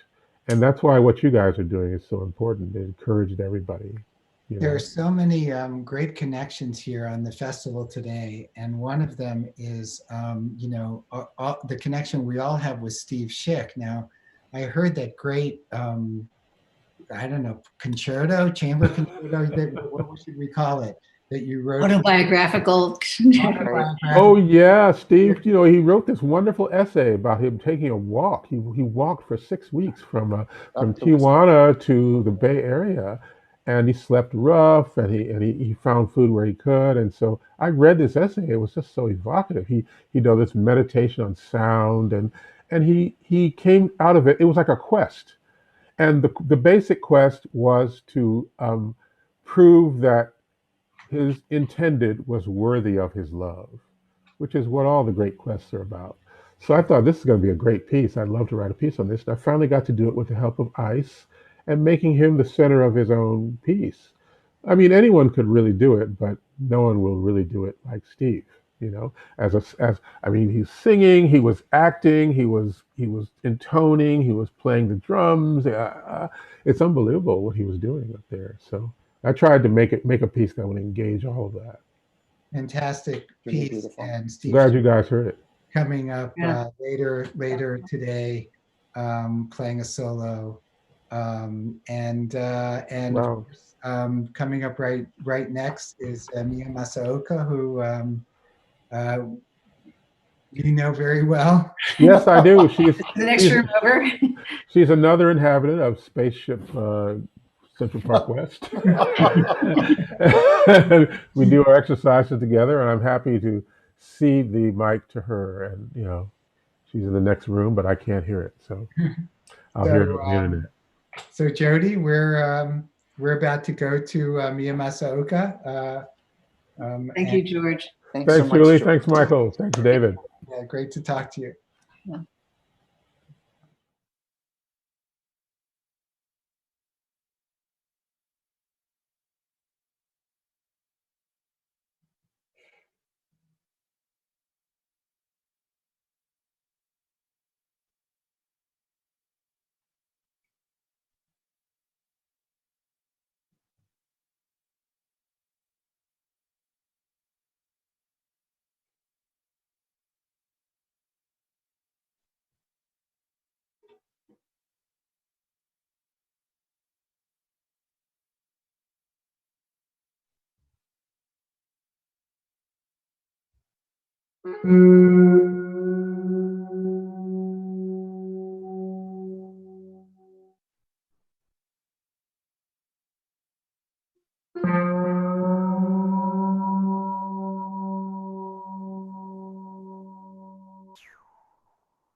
Mia Masaoka. Mia Masaoka playing her. And now we're really happy that we are joined by Mira O'Reilly. Great to see you. Welcome, Mira. And I have to say, in real fangirl, I'm a big fan of yours, and I've never met you before. So it's really fantastic that we had this gigantic festival so that we could meet you, which is really great. Also, one thing which is interesting about your music, which I really love, is that it's very, there's something that's very simple and beautiful and elegant and attractive, and it's really great. But everything is a kind of process, and everything is a kind of mathematical game, or a kind of, there's like a formula behind everything. So how did you get into that? Mm-hmm. So everything, this piece is off of a record that came out on Cantaloupe last fall. And everything on the record was sort of based on principles of perception. So I'd been studying for a long time the ways that our brains work to group melodies together, and the different conditions under which we can actually break that apart. And that using different musical devices, and that sort of practice has been around for hundreds of years, actually, outside of science. And the form of hocketing is actually, from the 13th century or something. But so I was interested in sort of revisiting a very old form through the format of knowing what we also know specifically about why hockets work and what makes them feel so confusing in a delightful way. So I just sort of wanted to, revisit that in a systematic way. And so each hocket, each movement in the piece sort of explores different parameters and different ways. It has like a different roadmap for each piece, basically. Do you want to say a little bit about what a Hocket actually is for the people in the audience who did not go to music school? Well, I didn't go to music school either, but no, but I did, so I know what you're talking about. A hocket is a sort of medieval form that characterized mostly by taking a melody and splitting it across multiple voices, often in very kind of so surprising ways.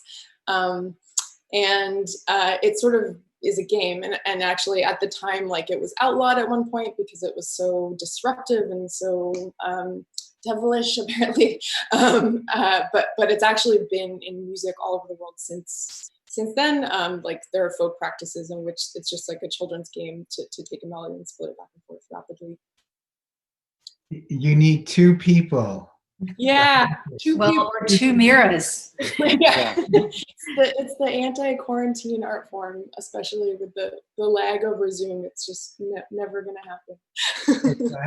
So we have to fess up here and let everyone know that what we're going to see is a pre-recorded performance that you made especially for this festival today.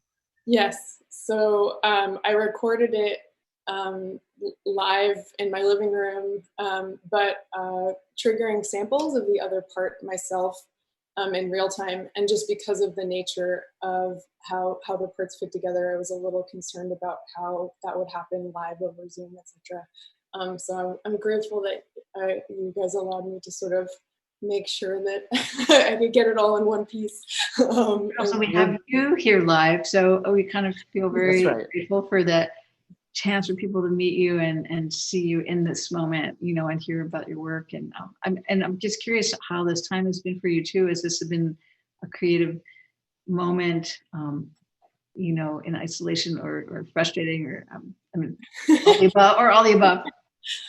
It's been a real mix. It's been hard to come up with new things at the moment, but I'm really relishing taking the time to actually just learn new things, which is usually the first part of my creative process anyway, is sort of diving into a rabbit hole of something I'm really fascinated by. So I'm just sort of diving back into my references and interests right now, and it does feel productive in that way. Great. Okay, great. So we're going to hear the piece, see it. Mira O'Reilly, Hockets for Two Voices, and this is movement 7. Thanks so much.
Hey, how are you? So nice to see you. Good to see you guys. I've That been was watching. beautiful. Thank so you. beautiful.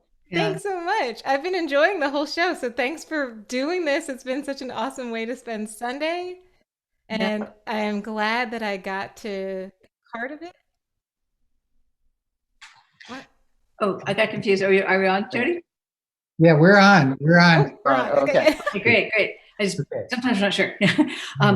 Oh no, it's a beautiful piece. And you know, of course, you have this great gift of switching back from singing so naturally and so expressively and incredible flute playing and putting it all together in your beautiful living room or studio or wherever you are right now. Where are you anyway?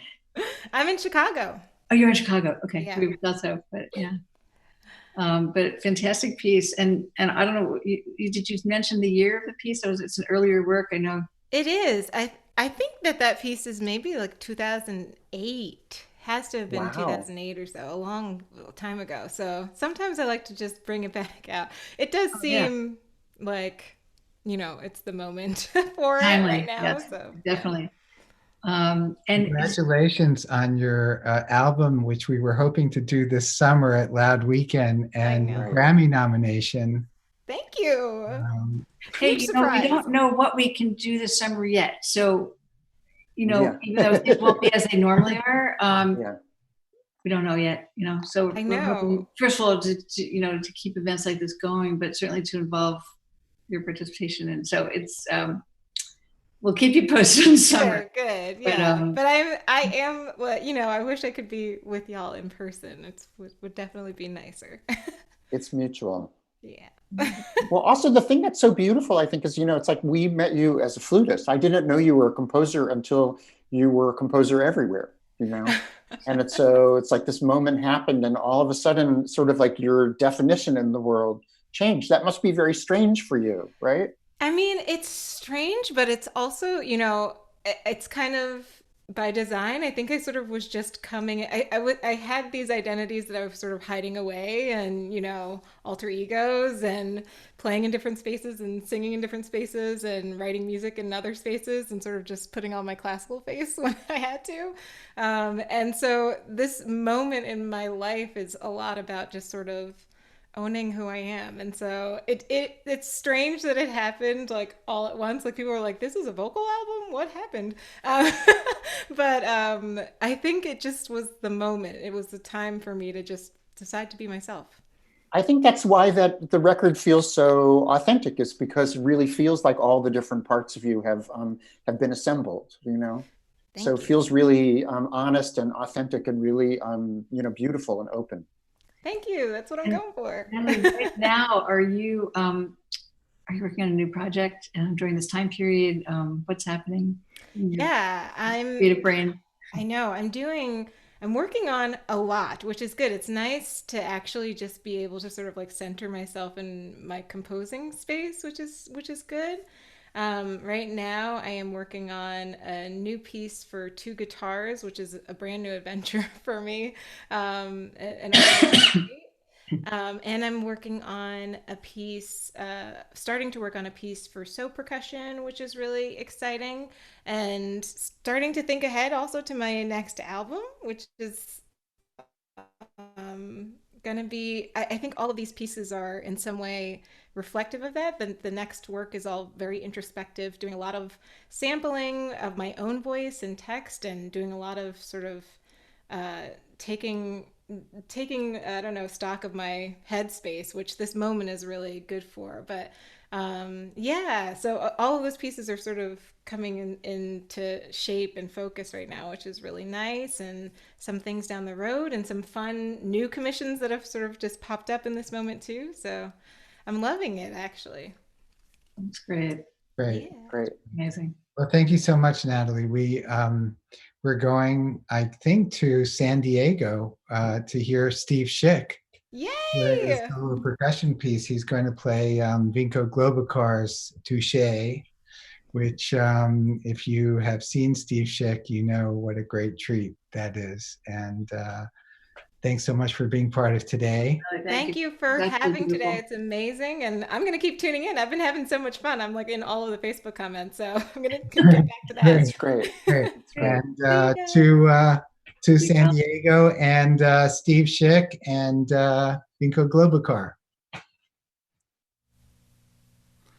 Hi, everybody. I'm Steve Schick, and I'm happy to be talking to you from my garage, where I have some percussion instruments set up and old suitcases and, of course, laundry facilities. here. So happy to be here and wishing you all health and happiness from San Diego. I'm going to play a piece by Winkel Globokar called Touché, and just to let you know a little bit about what you can expect to hear. This piece was based on the play by Bertolt Brecht, The Life of Galileo. Originally written in German, but the composer Globokar extracted 6 scenes from that play, translated them into French, and asks a percussion to speak the parts in the play while accompanying her or himself on percussion instruments that are designed to imitate the sounds in French. You'll hear 6 scenes that deal with issues like the invention of the usable telescope that Galileo was, in fact, in quite deep trouble for. There's a scene that takes place in the plague in which his neighbors accuse him of unnatural activities with respect to the heavens and therefore for bringing on this disease, and a number of other kinds of conversations. In all, I will speak 16 parts and all the stage directions, and the instruments eventually will speak for me. Thanks very much for having me here, and here is Winkel Globokar, Touché. Ni. Bu. Cha. Votre. Grand. Don. Me. Pe. Kitsuko. Joue. Je. Fe. L'un.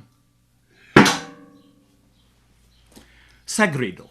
Il n'y aurait donc aucune différence entre la Lune et la Terre. Galilée, il semble que non. Sagredo, il n'y a pas disons que Girano Bruno a été brûlé à Rome pour avoir soutenu l'unanimité. Galilée, il n'y a pas de doute. Mets tes yeux au tube. Ce que tu vois prouve qu'il n'y a pas de différence entre le ciel et la terre. Aujourd'hui, le samedi janvier, c'est 110. L'humanité inscrit dans son journal, ciel supprimé. Sagredo. Mais c'est affreux. Galilée, j'ai aussi découvert quelqu'un.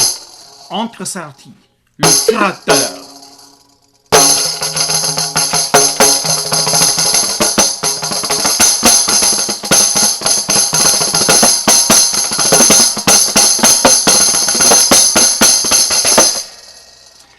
Galilée, je vais transmettre ma réflexion sur les 2 grands systèmes cosmiques à bord. Cosmo.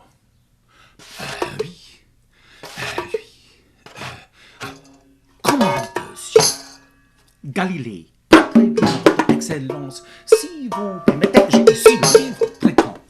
Cosmo, le tas de questions me préoccupe, vraiment il me préoccupe. Cela prouve que vous employez peut-être avec un peu trop de sel votre tube à inonder. Il sort sans prendre le livre. Galilée, il n'a même pas pris le livre.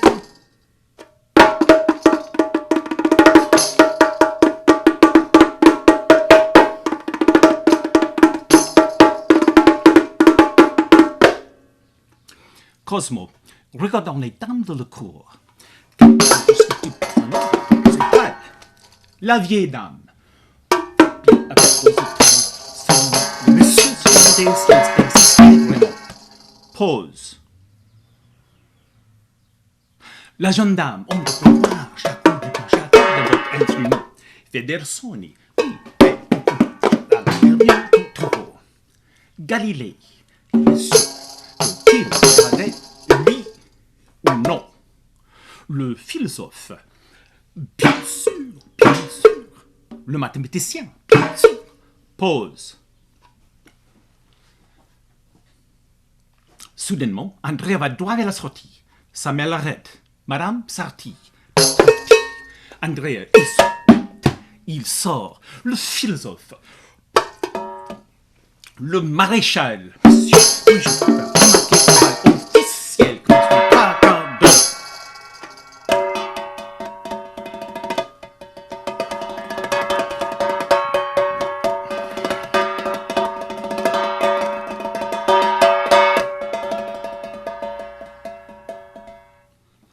Galilée. Andrea. Galilée. Andrea.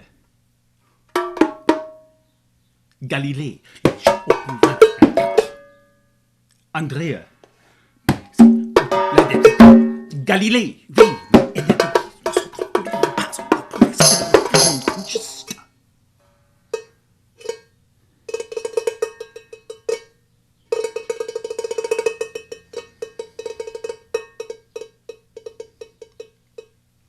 Une fenêtre s'ouvre et une femme crie. Sauvez-nous, chez eux, on passe qu'il y a la peste. L'homme horrifié se sauve. Galilée, avez-vous vu ma ménage?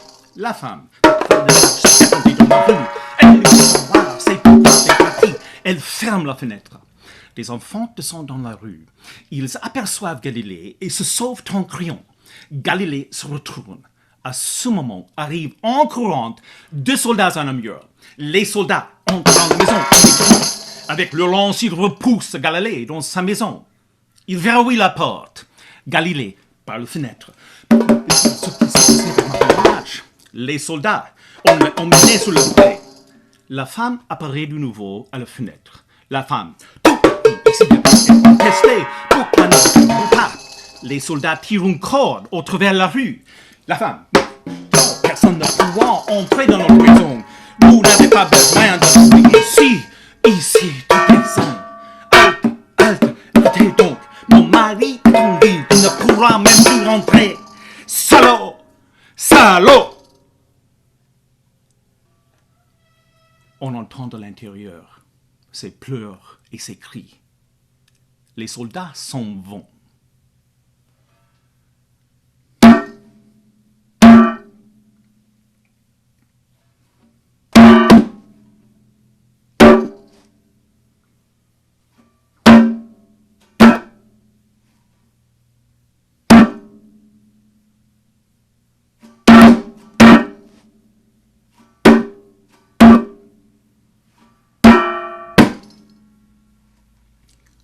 Sagredo.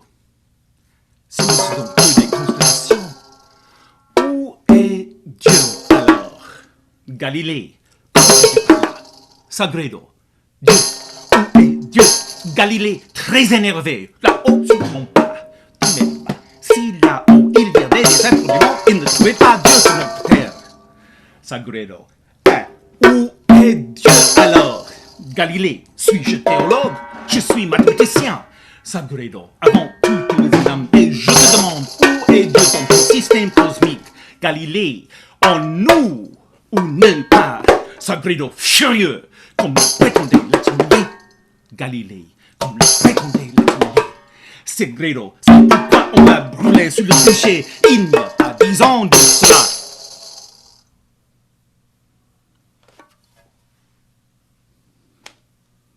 Thank you.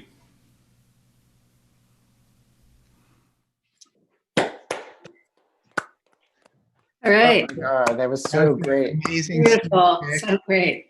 So amazing. There you go.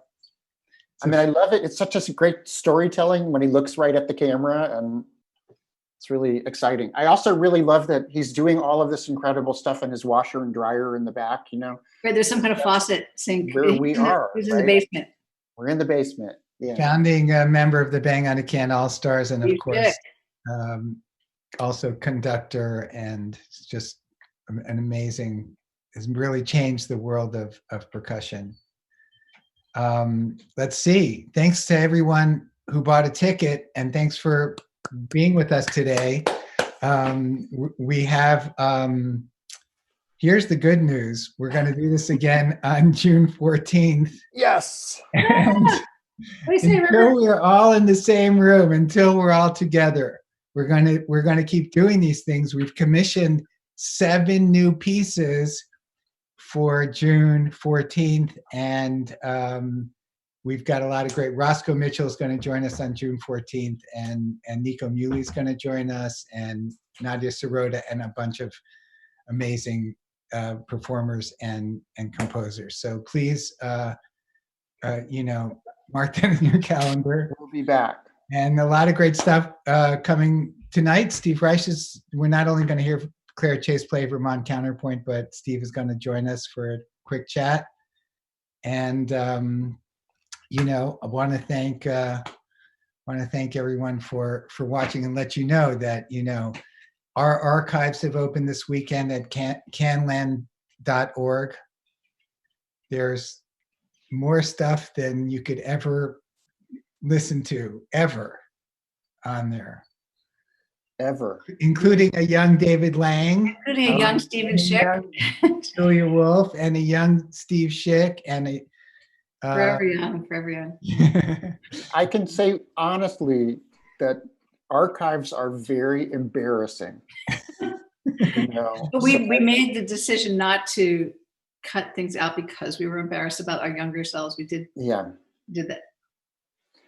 So styles have changed, haircuts have changed. But lots of really great memories and all sorts of really great music. So so should we move on? What do you think? Well, if we're ready, I mean, if you think we're ready for Zoe Keating, it would be really cool. We're so happy that she can join us. And I'm ready for Zoe Keating. I think this is from Vermont, right? I believe so. Oh, yeah. Yeah, okay, so here we go. Zoe Keating playing from Vermont live. Let's do it. Hey there. This is the strangest performance I've ever done, and this is my live stream debut. I think probably every performer must get a little nervous before a show, and I was just as nervous for this one, even though I can't see you.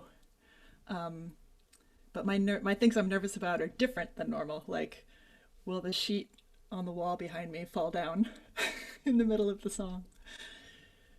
So I'm going to play a piece that is a structured improvisation.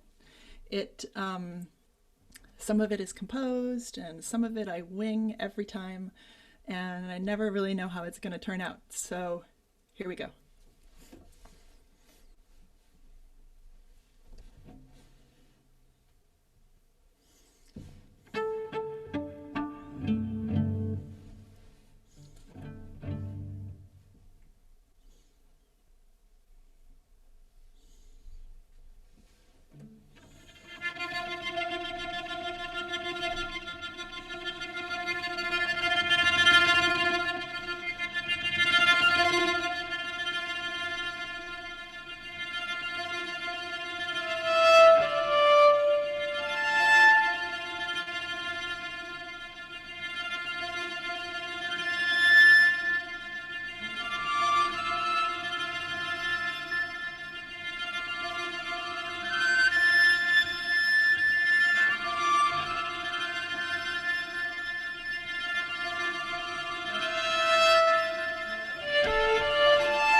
that's the end. Thank you.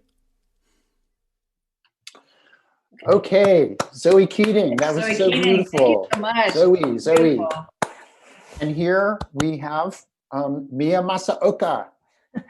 Welcome back. We heard your beautiful performance earlier, so thank you so much for joining us. Thank you. Thank you so you. much. Yeah. It's so amazing to be back. I think the piece that I wrote for bangonacan was like more than 20 years ago. So That was a long time ago, yeah. yeah. Sorry about that.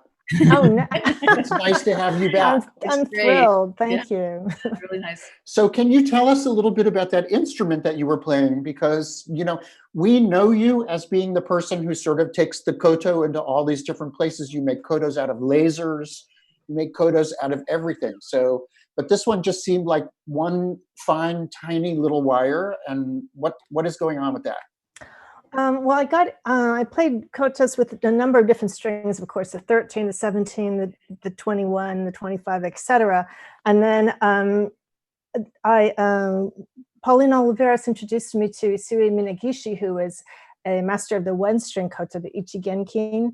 So I studied with her, and I had a Fulbright and went to study No and study with her and Gagaku and a number of things. And learn some of the repertoire, which includes vocals. And I love the abstract quality of a one-stringed instrument or a monochord, because you can divide the octaves and the fifths and the relationships of Pythagorean theory. Everything is just so beautifully laid out, and suddenly the universe makes sense, sort of. Oh, please explain it to us. So this actually is so sometimes I use the term monochord because I have different ones that I use. I have ones that are electric and ones that are acoustic. And a lot of cultures have one string monochords. That African, different places in Africa have one strings. This is a Vietnamese instrument called the dambao. And so I've kind of used different kinds of one string. They have sometimes they have a resonator gourd, or sometimes there's another kind of resonator. Sometimes there's a plectrum, sometimes not. But you basically just have one string, and there's a beauty to this kind of completely constriction of materials. Well, how did you get involved with the koto? I mean, it's really like I played in a past lifetime. I don't want to say I played, but I studied the shakuhachi, and so I got into that whole ancient early music, Japanese music thing. And how did you get into it? My cousin played koto, grew up playing koto, and also my aunt played koto in my family, and I grew up learning classical piano. So I was aware of it, exposed to it, and then I found used one that was on sale at one point when I was early in college, and I became fascinated about the tactile, the way that you can feel the strings directly, this plucking and scraping and strumming, and it felt like the inside of the piano, kind of a Henry Cowell kind of thing, or different kinds of ways of thinking about the strings, these long strings. And so and then I studied different traditions, and ended up studying with the Sawai tradition the longest.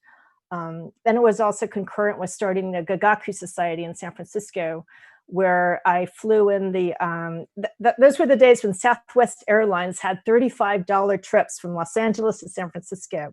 So I put together this organization and flew up the Togi sensei, Suenobu Togi, and he was an imperial musician with the imperial court, and he traces his family lineage in the hichiriki, this reed instrument, more than 1,500 years back to China. So it's a really fascinating lineage, and he was this wealth of information, and it was amazing. Not only is your piece for the Bang on a Can All-Stars on our archives, but we had the great pleasure of having Kazue Sawai come and play several times on the festival, once with a group of 7 kotos. And they were fierce. Oh, that's awesome. It was yeah. wild. It was wild. So we were big That's great. There's, you know, so we're She's excited. amazing. She's so incredible. Yeah. Yeah, I'm wondering what you're working on right now during this time period. Oh, well, I have a no opera that was canceled in at the Czech Republic with the Nodo Opera Festival, and that was working with no musicians, actors, and movement people, as well as soprano and Western percussion. So that got postponed. It's called The Long Arc of Time. I had an SEM orchestra piece for the SEM that also got, that was supposed to be at, well, anyways, it got canceled, but hopefully it'll get, reprogrammed. And I have a commission now from MPAC to do a multi-channel piece in this really amazing acoustic environment. So a number of different things. You're busy. Crazy busy. Yeah. Crazy busy. As well as going totally loony with everything, Yeah. But it's great. It's craziness plus busyness equals question mark. As long as you jog around, the apartment. Oh man, or knocking over lamps and yeah. Well, thank you so much. Thank you, Mia. Oh well, thank you so much. I thank you so much. You guys are my heroes, and it's so awesome to be here. And so, thank you. Thanks. You will. And now we're going to hear from More Mother. So More Mother is someone who comes, it's her first appearance with Bang on a Can. We're really excited. She's somebody who it's really hard to put your finger on what she does. I actually heard about her first from the performing poetry world, and then through the social activism world, and only later realized, oh my God, she's an amazing musician. Oh, so, I love that. I love that way of finding really, people, right? It's a complete life. Yeah. It's so organic when it works like that. Yeah. So Michael, you're supposed to give the call. Yes. Okay. So we're Jody, and I'm talking to Jody Elf, who is at the central headquarters here running this show. We're about to go to More Mother, I think in Chicago, but I'm not 100% sure. Or Philadelphia. Philadelphia, maybe, yeah. We'll find out.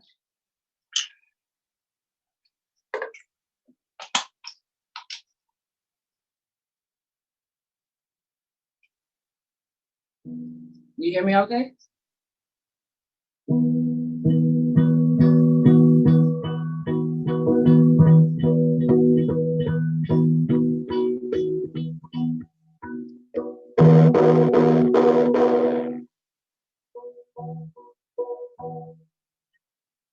Quarantine.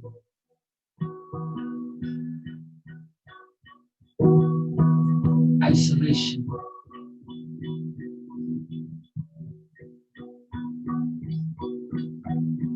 In the hospital, there are many of us here.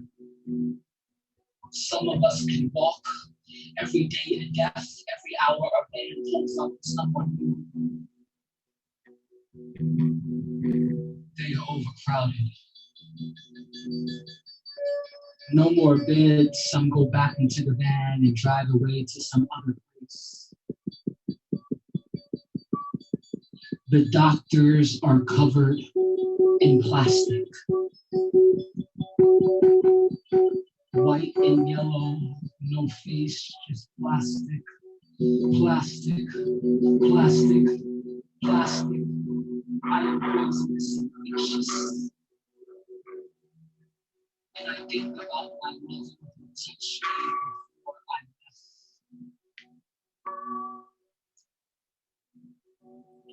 I wonder if I will see her in this hell or another. The lines are blurred.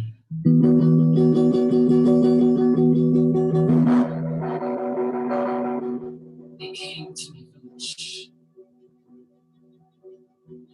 My husband's father was ill. I took care of him and now he is dead. I am 25 years old.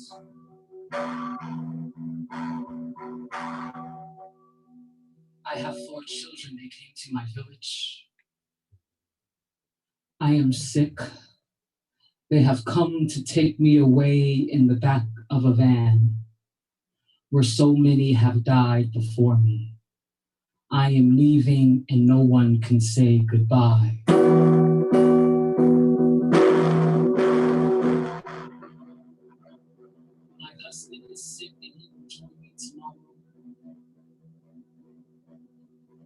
children will be held, left home alone. Days pass, I am still able to walk. My husband cannot, he is dying. And I am getting better. And I will leave soon, return home to my children. My husband will not. They brought a young girl in today, already dead. Her frail body placed in 2 body bags.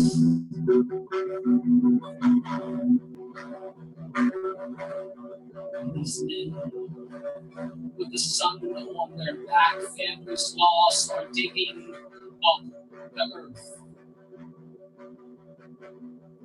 So many bodies, so many dead, so many bodies, so many graves, so many bodies, so many dead.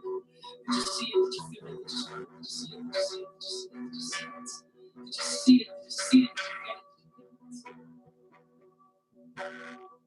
Did you walk afar from your home? Did you walk carrying the dead high above your head? Did you walk away as fast as you could? Into the woods, across the border, a speck in the crowd of thousands, a million footprints, a million trees.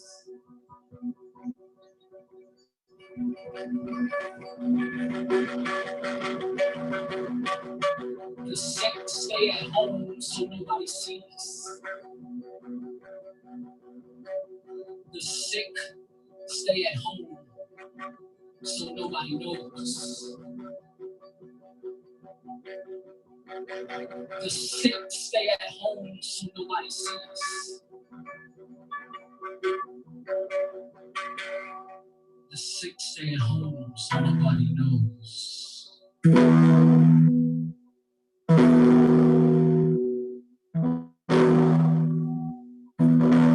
Hospitals, corporations in Texas and Hawaii and Missouri and Washington, D.C. and Utah and Toronto and South Carolina and North Carolina and Florida and Boston and Nebraska and Atlanta are all activated.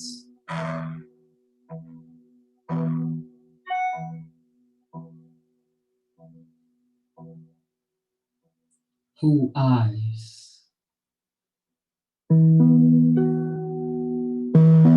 You and eyes, who eyes are watching. Don't move, don't blink. Don't move, don't blink. Don't move, don't blink. Whose eyes? Whose eyes?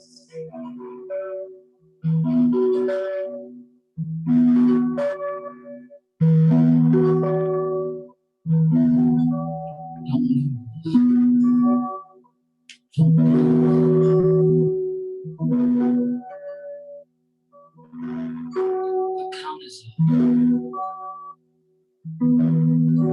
100,000. The count is up. 500,000. The count is up. 1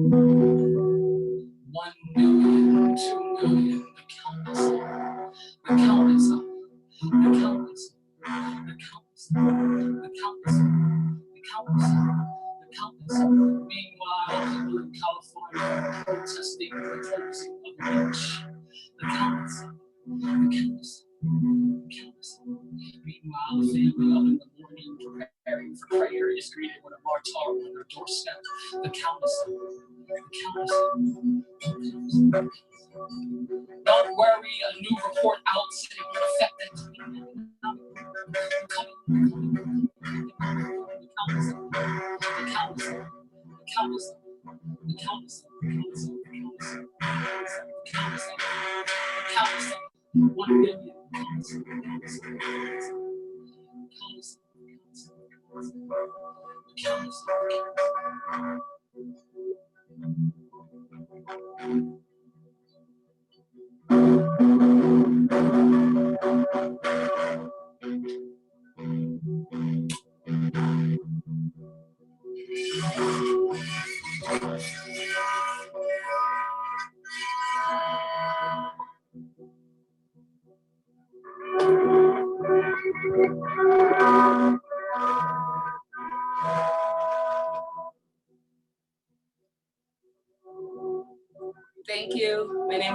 mother.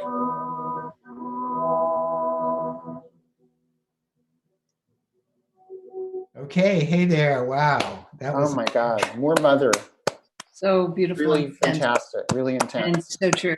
Yeah. We're going to be talking to more mother in a little bit, right? We hope. Yeah. We hope. Yeah. Right now it's just the three of us getting ready for. Which is great because we haven't talked to each other yet today. Yeah, no. I just want to say that this came out of, well, conversation and kind of soul searching, I guess, in a way, between the three of us and everyone at Bang and a Can. Kenny Savelson, Philippa Thompson, Tim Thomas, all the all-stars. Truly Lazarus. Truly Lazarus. Yes, I'm sure I'm going to forget 5 other people. But everybody trying to figure out, well, what kind of thing can we do right now? How can we bring artists together and get us out of our seclusion and be creative and make things happen? I mean, everyone's being creative in their own worlds, but how can we share that in some way? And so, well, we do marathons. We've done many, many marathons, and here we are. But it came out of conversation and a collective team sharing ideas. Yeah, and it feels for us. I mean, we've talked to a bunch of people about what they're doing now, and it definitely feels for us. Our whole scene. People are isolated, and we live on going out and performing and playing concerts. Right. Even as a composer, you want to write a piece and you want to know there's a performance. There's a performance date. And I think that we just kind of felt, well, we've been doing this marathon, and we just should keep doing what we're doing, and commission new pieces, have new works. Give performers a chance to play live, and that's what today is all about. So thank you so much for tuning in, and thanks so much everyone who bought a ticket. Thanks to the people who've commissioned music, and we're back again June 14th with another marathon, more commissions, more 6 more hours of music, and we've got some Philip Glass coming up, right? Yeah, something about the way you phrased all of that, it was very beautiful, and I believe it, and I agree with you completely, but it made it sound like that was the end of the show. So please don't anyone think that that's the end of the show. Michael. I've done that. No, wait a second. Well, we've got a lot of stuff coming up, right? Don't leave. And maybe just to add one more thing is that we launched our Bang in a Can archive. If you haven't heard us blab on about this before, it's really fun and crazy for us to look back at early footage from 1987, the very first Bang, the first years, 87, 88, the younger selves that we were, and just to see the amazing array of artists, the artists that we've stayed in touch with and collaborated with over the years. But it's fun to check it out. It's on your own time. It's a fun exploration. We include everything from letters from Brian Eno to us, to John Cage's Masastic, to fun recordings and performances. There are 50 marathons on our archives. So exhausting. God, how did we do that? Yeah. There's also this really fun toy at the very beginning. So the composer Chris Marianetti built this little toy where when you come to the site, you're asked to type about your favorite kind of memory, about your favorite kind of live music performance that you've had, that you've seen. And when you type, it searches through the entire archive and captures sounds from all the different pieces in the archive and makes a little piece while you're typing. So it's actually like super fun, even before you look at anything that happened in the past. It's really enjoyable. And here's a shout out. Oh, good. Here's a shout out to Matt Evans, that many of you know from Beethoven and Teague, who really helped us get our archives together, and Pete Wise, who worked on the whole. Who knows? Don't even understand what he did, but it was Mr. Webb. Yeah. And it's also been really fun to read. We wanted some participation from everybody, so we left this open space where everyone can write in any incredible musical experience that they've had. Could be when you were 5, could be when you were 16. It doesn't matter, when you were 25. And everyone's been writing in sometimes bang in a can experiences, but sometimes some other experience, it really doesn't matter. But whatever you've been inspired by or experienced, it's really fun to read about them and everyone's excitement about that moment where they heard something like, whoa. So invite everyone to go to the site and share that with us. It's pretty entertaining. I wrote in about the first time I saw the Philip Glass Ensemble. I was 20 years old, and it was in San Francisco. Concert was sold out, and I remember thinking, I was a classical music nerd, and I remember thinking, this is a feeling at this concert unlike any other contemporary music concert that I've ever been to. It really sort of opened up my world. And but you can write whatever you want. But I bring that up because we have Philip Glass music from Einstein on the Beach coming up now. Michael? That's a great introduction, because as kind of huge and, all encompassing as Einstein on the Beach is, it's amazing that there is this solo moment that Timothy Fain is going to play for us on violin. And it is just one of the most beautiful moments. So let's go to Tim Fain, and you played number 2 from Einstein on the Beach by Philip Glass.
Okay, thank you, Tim Payne, for an absolutely stunning performance. It was incredible to watch you. Music of Philip Glass. That was fantastic. So, and now we're joined by Zoe Keating. Zoe, Hi. how are you? Your performance was beautiful. Thank you. Fantastic. One thing that's really important that we all need to know, America and the world are hungry to know the name of your piece. There's a little problem there because I haven't titled it yet. This is a piece that I change. It's different every night, and so it's kind of, I like it being unformed, and something about naming it makes it too solid, and then I might play it the same way each time. So I just haven't named it. That's really interesting. Do you have a lot of pieces like that, or? Yeah, I do. Usually, you know, I usually have several pieces that are things that are kind of newish, that I'm trying things out, and I leave them unnamed, and they often don't get named until they're recorded and on an album. Yeah. But at that point, when they're recorded, then yeah, they're kind of gestalt is formed, I guess. And yes, and then they have ISRC codes and things. Yeah. But then, of course, the next time you play them live after that, they could be different. That's true. Yeah, that's also true. So, I mean, just because they're set once. I mean, how many bootleg records of Bob Dylan do I have? You know, every version is different. So, yeah, I don't want to think of myself as like a jam band, but I do think that you know, we're different each day. It's, you know, that thing. It's like that thing about you never step into the same river twice. And I feel like that's how my pieces are. I'm different, and I like to, in some pieces, I like to really focus on like, wow, how can I make these parts really more and more precise? And other pieces, I just like to think about how can I put in there how I feel right now. So it's like, I like to have both sides. I like to have a little bit of structure and a little bit of freedom. So during this time period, what is your creative process? I know lots going on. We're home with kids, and they're balancing a lot of different family. Well, you know, I'm just here in the house with my 9-year-old, and so most of my time is spent being his mom. And but I have been pretty creative in the evenings, and we've actually been managing to kind of find times where I can go off and do my thing, and he doesn't need me, and so I did do a quick composition a couple weeks ago for my friend Maria Popova for her Universe in Verse. And I wrote a quick piece to go with a poem by Marie Howe. And so that was one of those things where I said, okay, I'm gonna give myself 2 hours and just see what can I do in 2 hours. And that was it. Right. And then this week I'm making some music for Vermont Public Radio, just for fun, you know, just working with them again, seeing like, okay, no more than 2 hours, see what I can make. So that's kind of new for me because I can work on a piece forever. And here I have like little tiny bits of time every now and then. And a huge universe can come out of those 2 hours, right? That's amazing. Mm-hmm. Zoe, we've been trying to get you to play on the festival. I'm glad you finally worked out. And, you know, we have a summer, we're in North Adams, Massachusetts, which is not that far away from you. And no, it's close. Hoping, you know, we have this summer festival called Loud Weekend, which we I would really like to. I'm so looking forward to concerts. I realized like I'm sort of an introvert, and here I am in Vermont doing my thing, and then every month I go out there and let it all out on stage, and certainly is building up. So, but thank you so much for doing this as a live stream, because it was like, you know, I was really looking forward to coming to New York for the whole time and going to every concert and just immersing myself in it. And I know I'll get to do that again, but just thanks for putting this together. Yeah. Thank you. Thank you so much. Yeah, thank you. After years in North Adams, Massachusetts, where you know, where Mass Mocha is and where we've been doing a summer festival, so many of the members of our group have actually, some of them have moved up there, and Mark Stewart, who's our guitar player and just an amazing kind of spiritual musical leader of what we're doing. He's in North Adams now. He's coming up next, and I'm just, you know, really looking forward to seeing and what Mark is up to. So bye, Zoe, and Yeah. we're going to thank you. We're going to North Thank you so Adams, much. Massachusetts, to be with Mark Stewart. Hey, it's really amazing to be here for this event and with all of you in this fashion at this time. I'm going to play a piece about gratitude, and it's called To Whom It May Concern. Thank you.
Okay. Okay, that was Mark Stewart. Mark Stewart. Thanks so much, Mark. That was really beautiful. From And his barn. I love the in barn. North Adams. It's really great. Mark's piece was called To Whom It May Concern, Thank You. And now we are with More Mother in Chicago. No, I'm in Philadelphia. You're in Philadelphia. City of my birth. Okay. Yay. Okay, More Mother, how are you? I'm doing okay. Thank How you you so doing? much for joining us. We're great. Thank you. Now we're So great because we loved. That was so intense and so beautiful. And we were really looking forward to meeting you. You know, we've never met you. We had booked you for the Long Play Festival. Yeah. We were looking forward to having a whole show of you. So this is only just a tiny part of what we were hoping to see, but we're really happy to get it started. Yeah, thank you so much. I was really looking forward to the festival, and I was going to have a chance to play with the art ensemble too. So it's going to be a nice little double thing for me. So that sucks. It's But going to hopefully happen next though. time. Well, you're going to do it again. Next year or something. We'll do it next year. We'll do it whenever we can, you know. But what's Yeah, for interesting, sure. I gave a little introduction for you, having I never didn't met you hear it. before. Yeah, so, but, because we're all on separate systems, but I heard about you from the poetry world first, which is really funny. So That's cool. So I think what's really interesting to me is that you have like this, you know, complete universe that is just sort of all the stuff you do. So, and I wonder if you could just talk about how you put your life together. That's a large question. Well, you know, we have some time here. I don't know if I, you know, have my life together, whatever that means, you know. I try to make my artwork to be, you know, like my everyday life, you know, not something that's separate. So I feel like, you know, everything I do is all feeding the work, you know. Even if I just write a little doodle or free write, I'll end up using it a year from now or something, you know. So nothing goes to waste, and everything is kind of in the same family, if I would say. What I like to read, what I like to listen to, all of that. You said something really beautiful when we were just, you know, getting ready to, you know, chatting while Mark Stewart was playing, which is, you said it was nice to have something to get nervous for. Yeah. And I know I was even nervous. I'm not playing today, but you know, it's nice to do something live, right? This is all live, and it was nice. Yeah, and also not a kind of forced, you know, performance. It was like a festival that I was already a part of. They were coming together to, you know, show some solidarity with the artists instead of canceling, you know, so that's really important to me. Yeah, you know, and it keeps morale going, especially for me, you know, to just, I had so many ideas of what I was going to do. I actually changed it at the last moment. So, you know, but it's nice to be at home so I can change it. I can say, okay, I'm not going to play synthesizer. I'll pick up the violin. And it's nice. Good choice. The text was really, intense and clear, you know, and I think so needed. And I just wondered, you know, how you came to it. It felt so powerful. Well, it's actually a poem that I wrote in 2014, 15, when the Ebola outbreak happened. And I have this kind of series I do with myself called 2 Weeks. And for 2 weeks, I dedicate myself to a particular topic. And so Ebola was a topic that I spent 2 weeks on every night. And every morning I would read nonstop about it, cases all over the world, information dating back from history, you know, even future conversations diving into sci-fi. You know, so that's what I dedicated myself to do for 2 weeks. And this piece, this poem comes out of it. So I just read a couple of sections from the piece but it's in my first poetry book called Fetish Bones. The piece is in there. And yeah, I've done this also with, as far as the 2-week series, studying high school sports rapes and sexual assault cases. And also have done domestic violence also. So I don't, it's I also teach these practices within my workshop that I do with my collective called Black Quantum Futurism. And the workshop's called Anthropology of Consciousness. And it's just a bunch of different exercises that I do with myself to examine a topic that's dear to me. So really fitting now, Oh yeah. So I really said I really want to record it and put it out maybe in June or something again, because I feel like it's a really important piece that some people need to hear to also continue to make connections throughout the world, because that's kind of what's needed, to trade skills and strategies and, of healing and also of combating the virus. Seems really up to date, sadly. Well, I look forward to that recording. Yeah. And thank you so much for that intense performance. It was really Thanks. I didn't try to be too intense, No, it was exactly what we needed. But that's what makes it the violin for you. But that's what makes it intense, because it's just that you're really present. You're not forcing it.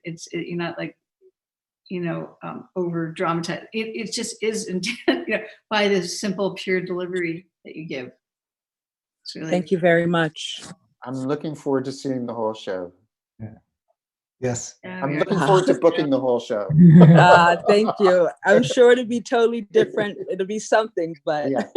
Well, hopefully. But thank you very much. I'll be in a different place also. Yeah. Thanks so much for coming, and more mother. Thank you so much. Thank you so much. Enjoy the rest of the festival, everyone. Thank you. Thanks. You too. And we're off to hear Mary Halverson play guitar. And maybe somewhere in New York. I'm not sure. We'll find out. Yeah. So here we go. Mary Halverson.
Thank you.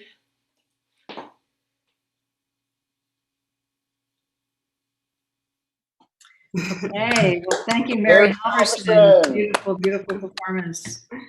So happy that she joined us.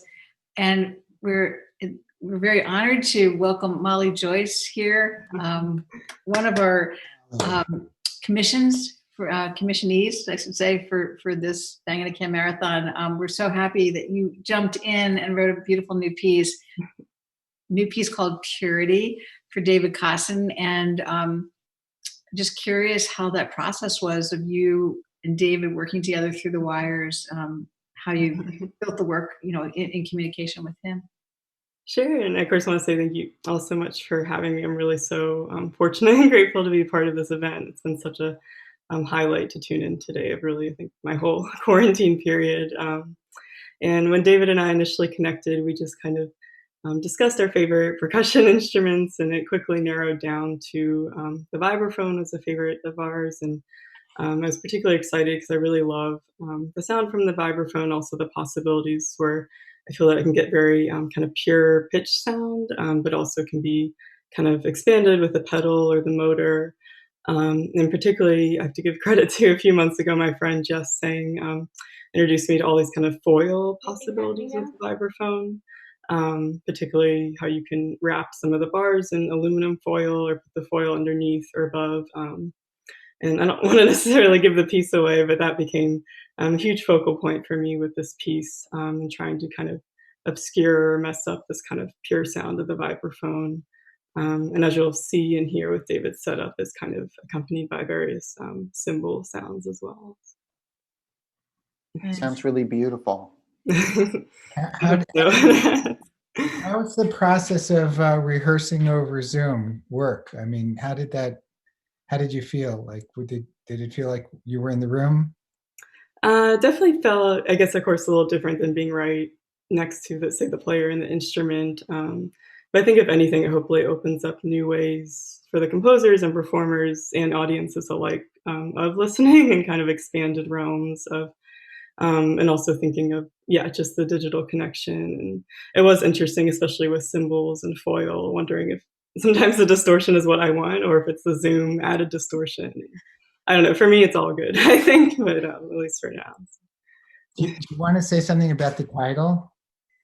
Sure. So it relates to, I think, thinking back to my own idea of the vibes as such a kind of pure instrument, especially when more dry, and then trying to obscure that. And of course, also kind of thinking in these times, just kind of our striving for purity and what that is and what it can be.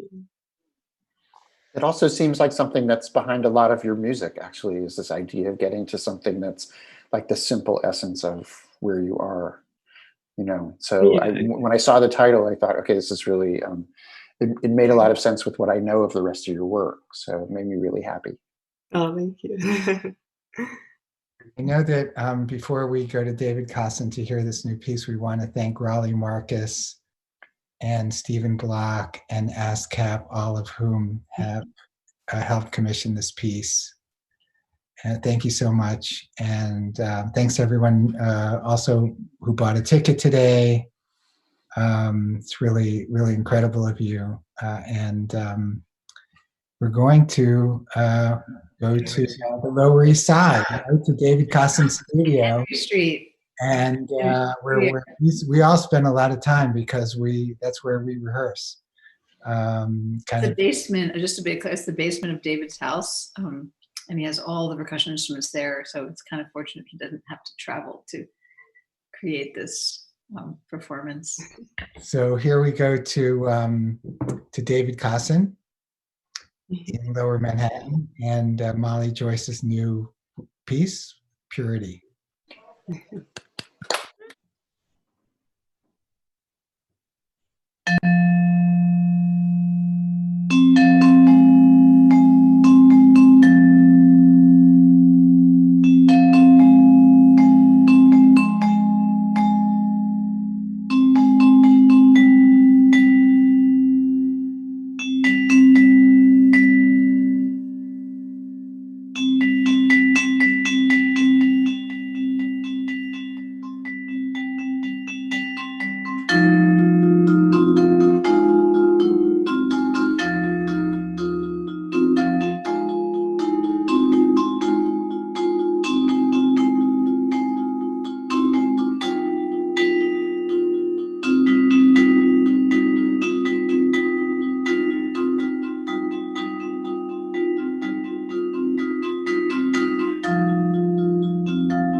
That was David Cosson, bangonacan all-star, amazing percussionist David Cosson, playing Molly Joyce's brand new work, hot off the press, Purity.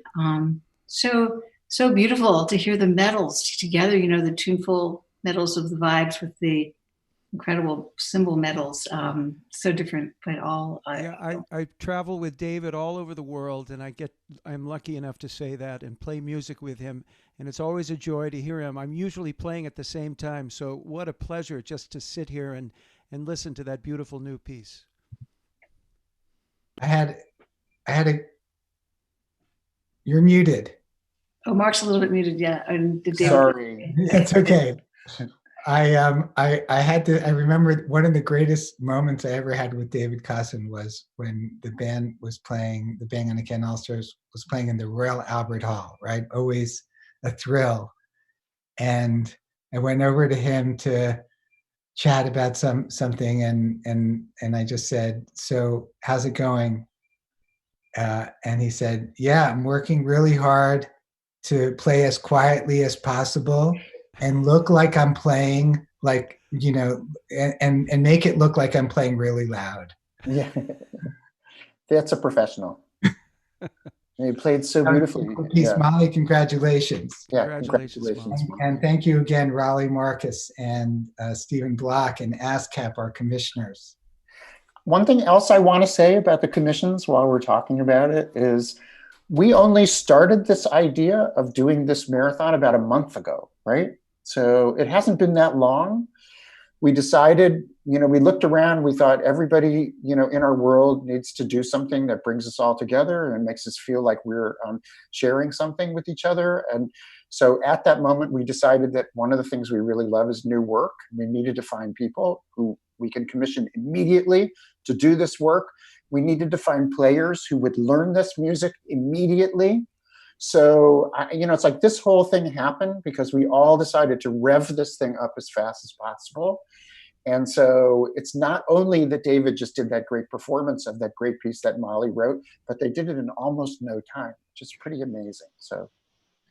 And Mark, from North Adams, Massachusetts. Coming to you live from North Adams. Founding member of the Bangonacan All-Stars. I'm one of the old guys. Right, going back to, I don't know, 93, 92. I can't remember, don't know when the... you know, the memory starts to go at, you know, when you've been doing it this long and this intensely. I don't think we had calendars back then. Yeah, well, if we had them, we used pencils. Thanks for that beautiful piece. I've been seeing you doing that. What do you call that? You're like drumming on the guitar or something. What's? Yeah. It's you know, it's something I think guitarists and players of string instruments have been doing for thousands of years. It's gotten a little more highly stylized these days. I do a certain. It's not dissimilar to what we just saw David doing. Only instead of mallets, I'm using my fingers. I'm essentially playing the guitar like it was a clavichord and striking the string at a certain spot to create a certain pitch. And I discovered that beautiful sonorities would result and startling ones. And in this case, beautiful ones that the kind of dissonance and consonance that are available when you play an instrument, an old instrument, in a new way, are almost always arresting because they're new. So I try and take advantage of that newness. I know that a lot of people that are tuning in today are Banglewood alums. You know, the young musicians and composers who are now not so young, and many of them are very you know, established performers and composers, and you know, spent 3 weeks with us in North Adams. And I'm just wondering, you know, have you walked by Mass Mocha? Mass Mocha's closed, right? It's closed, but the courtyard is open and the staff is there. And so, of course, a lot of our friends are in the building every day. It's a skeleton crew. And when we had on Wednesday night the piece at 7 o'clock in New York, where everyone, I think Frank London and company. Frank London, yeah. I took my giant tube down there and played in the courtyard underneath the underneath the trees. So I was there representing. I listened for the echoes coming north from the 5 boroughs, and I felt them if I didn't hear them. It's beautiful. And also just to say that so great for all of you tuning in, Mark leads a wonderful workshop of the Orchestra of Original Instruments. So all of those performers who are coming, super virtuosos on their violin or percussion, piano, whatever they're playing, get the chance to build instruments and make sound in a new way in Mark's orchestra. And those original instruments, kind of a fun name because they're plastic tubes and straws and whatever else you can discover as a sound maker, and that complements some of their it's like the one here practicing going on for some of the chamber music, all contemporary chamber music. So anyway, so grateful to Mark for leading that. I think especially right now when we're all at home and we're hanging out with the same folks every day, it's important to vary the diet. And I would encourage everyone who's listening to this to make music part of their diet, and not only as a consumer, but as a maker, as a chef, as a recipe hound. Raid your kitchen, find that stainless steel bowl that sounds better than any Tibetan bowl you'd spend a lot of money on. Find that lid of a pot that the aluminum ones are the best. That really rings, and do this, and the Doppler sounds like a Leslie speaker. So I'm just saying, get down tonight. I like that. Thank you, Mark. Okay. Thank you for that beautiful performance, and thank you for joining us. And thank you all. It's been such a lovely time. I've known you all since the late '80s, and I'm so happy I still know you all, and it's so nice to be together in this way at this time. Thank you so much for making it happen. Thanks, Mark. Up next. Okay, now we're going to hear from Ian Chang, who is a drummer. You would say he is a drummer, but when he hits a drum, what you hear back is not always a drum. And what happens is not always something that you hear. So I don't actually know what Ian Chang is going to do, but I expect that what Ian Chang is going to do is going to be something that takes the definition of percussion someplace completely other. And I suggest we see it. Great. So Ian Chang, we're going to Ian Chang in maybe Brooklyn, I think. I'm not sure. But here we go. I'm looking forward to this. And Mark, thanks so much. My pleasure.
Okay, thank you. Ian Chang. Chang. Ian, That was wild. Yeah. beautiful with the lights flashing and That was so exciting. That was really really great. fantastic. Yeah. And our guest right now, we're so excited to have Steve Reich with us right here. You bet. Marathon live from LA. Live from LA to you in New York or Pound Ridge or Texas. Welcome. Steve, Vermont Counterpoint, you kind of changed it's a game changer really for pieces for solo instruments. And of course you spent a lot of time in Vermont. How did it all come about? Well, it started with the flutist Ransom Wilson called me up on the phone and said, "Would you write me a flute concerto?" And I said, "No." And then I thought to myself, here's this world-class flutist and he wants me to write him a piece, and all I can say is no, because I'm really not, the idea of a solo instrument and orchestra or ensemble is not something I'm attracted to at all.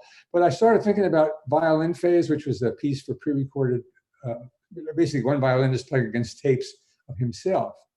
And so I called Ransom back. I said, "Ransom, I don't know if you think I'm crazy, but would you consider recording yourself on flute and then also maybe on piccolo and also on alto flute and then playing against pre-recordings of yourself?" He said, "Sure," to my surprise. And so we worked on it. I was in Vermont beginning the piece, but most of it was finished in New York. And I and you and nobody else will ever figure out the difference between one location and the other. And it was worked on, pre-recording and the recording was done in LA at the Capitol Tower when Angel Records still existed, when records still existed. And then he started doing it as a recital piece, which is what it was intended to be. And then one thing led to another, and there was New York Counterpoint for Richard Stolzman, and then Electric Counterpoint for Pat Metheny, which Mark Stewart has done so many times and so incredibly well. So it was kind of a game changer. I noticed today that Maya Baiser's busy pursuing her overdub career very successfully, of course, and it seems like a lot of other people are doing it. It seems to be like a form of folk music for the world we live in. And yeah, I was going to ask a little bit about Claire. I mean, I've seen Claire perform Vermont Counterpoint. I just was completely blown away. I'm guessing you've seen her do it, as kind of physicality she brings to that. I mean, did you guys work together? Or did she just kind of come to you? Here's my rendition of Vermont Counterpoint. It actually was all done. I didn't even know it was happening, but I was delighted. I was blown away when I heard it. I really met Claire a couple of years back when we did Pulse. When I wrote this piece, Pulse, which the International Contemporary Ensemble, ICE, which she founded, played it. And I was very struck with her as a musician, as a person. And then when I heard her recording of Vermont Counterpoint, I was just completely blown away, but I've never seen it. So I'm really looking forward to it. Okay, we can provide that. Oh, I probably saw it in some funky little space in New York. I don't remember what space it was in, but it was, yeah, it's great. It's great live. It's going to be great tonight, too. It's a treat. Tell us what you're working on, Steve. I'm working on a piece called Traveler's Prayer, which is the text of which you'll find in in all Hebrew prayer books. And I'm not taking the body of the prayer, but sort of extra verses that are added to it by one person or another, and two of which were actually in my previous piece, WTC 9/11. And it's the last text in this piece, and it reads, what does it say? "The Eternal will guard your departure and your arrival from now until the end of time." And actually, Maya Beiser sort of improvised a melody to that at the end of WTC 9/11, which David Lang was a big part of too. And but I wanted to reset that and a couple of other texts that are ancillary or part of it, because they just got to be. I guess to tell you the truth, I wrote it because I'm 83 years old and I'm thinking about all kinds of trips, including trips when you leave this world. But now that we're in the middle of all this COVID-19, it's cast a different light on the piece because everybody's making trips that they hadn't planned on making, or not making trips and being totally rooted in place. So it seems oddly significant in a way that I certainly never thought of when I began the piece. And what are the forces? Very small, two tenors, two sopranos, two string quartets, and one piano and two vibes. And you won't really tap your foot if you don't like it. You know, it's in a real tempo, and you could, but it has no audible pulse as opposed to lots and lots of other pieces of mine. So assuming that live performance actually does happen again in the future, when can we look forward to hearing it? Well, you and me both, absolutely. Yeah, it's supposed to be next fall of 21. At which point one hopes we'll be back to some kind of normal. Fall of 21. Yeah. Sounds really good. Yeah, we're looking forward to that. We'll be there. We're all looking forward to it. So should we go to hear Claire Chase play? Yes. I'd love to. I think that's a great idea. We're Thank you, Steve, for being with us. Really. Yeah. My pleasure. Great seeing you again. Hope to see you in the non-virtual ASAP. And we're going to Claire Chase. I don't know, Claire, where you are, but wherever you are, we're coming to hear you play Vermont Counterpoint by Steve Reich. Thanks, Steve.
Hey, wow. Claire Chase. That was amazing. Oh my God, So so Chase. beautiful. Thank Claire Vermont, Chase. Vermont Counterpoint by Steve Reich.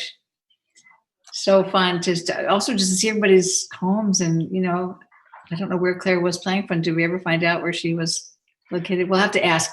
We'll have to at ask. some point. But I know where I know where our next guest is phoning in, zooming in from China. And Dai Wei, hi. Hi Welcome everyone. to the It's so Bangladesh nice to see you Marathon. guys. Thank you so much for writing a new piece for us. Thank you so much for inviting me. We're about to hear the world premiere of, tell us the title of your piece. It's called Song for Shades of Crimson. Songs for Shades of Crimson. And it's written for violin for Todd Reynolds. Todd Reynolds, yes. Yeah. And tell us about it.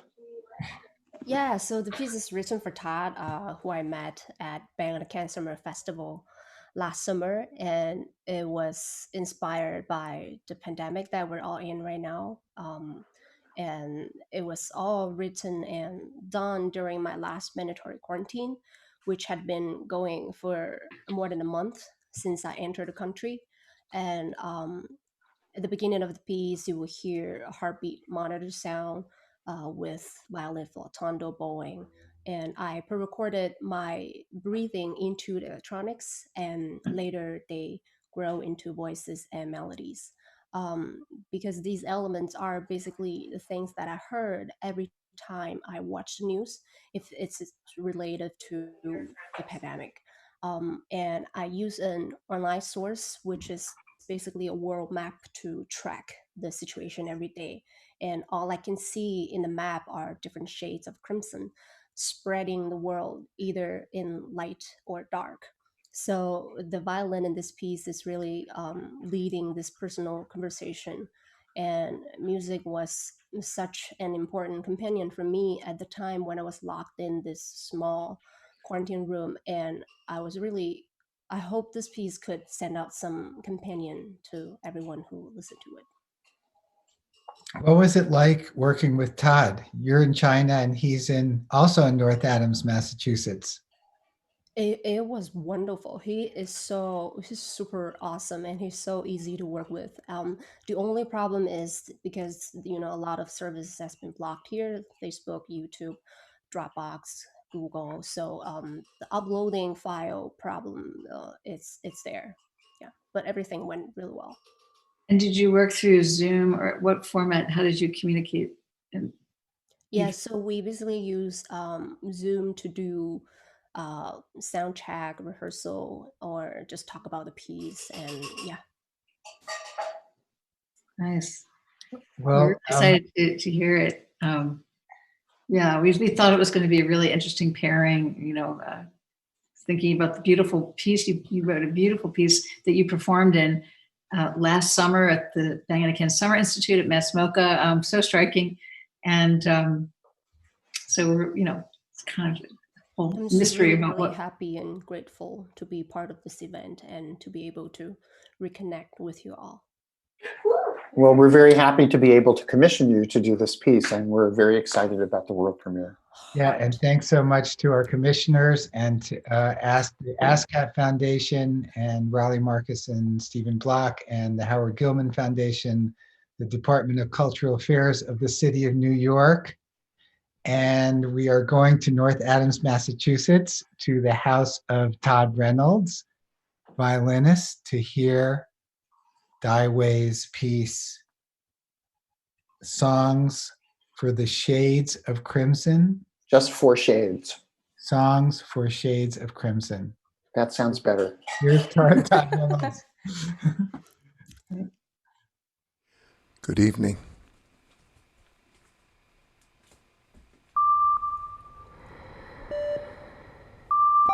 A few bars and I'll play a little bit and we'll get it.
Stay strong.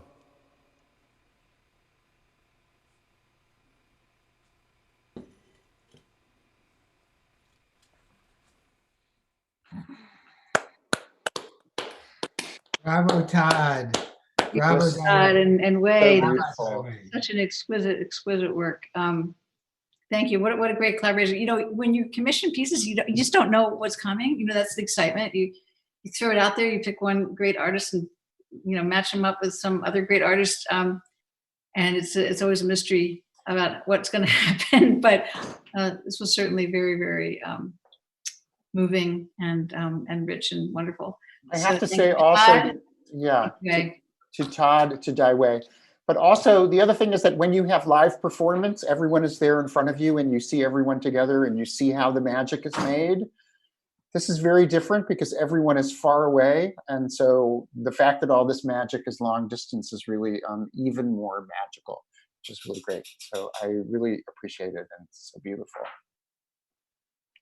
We had three world premieres today.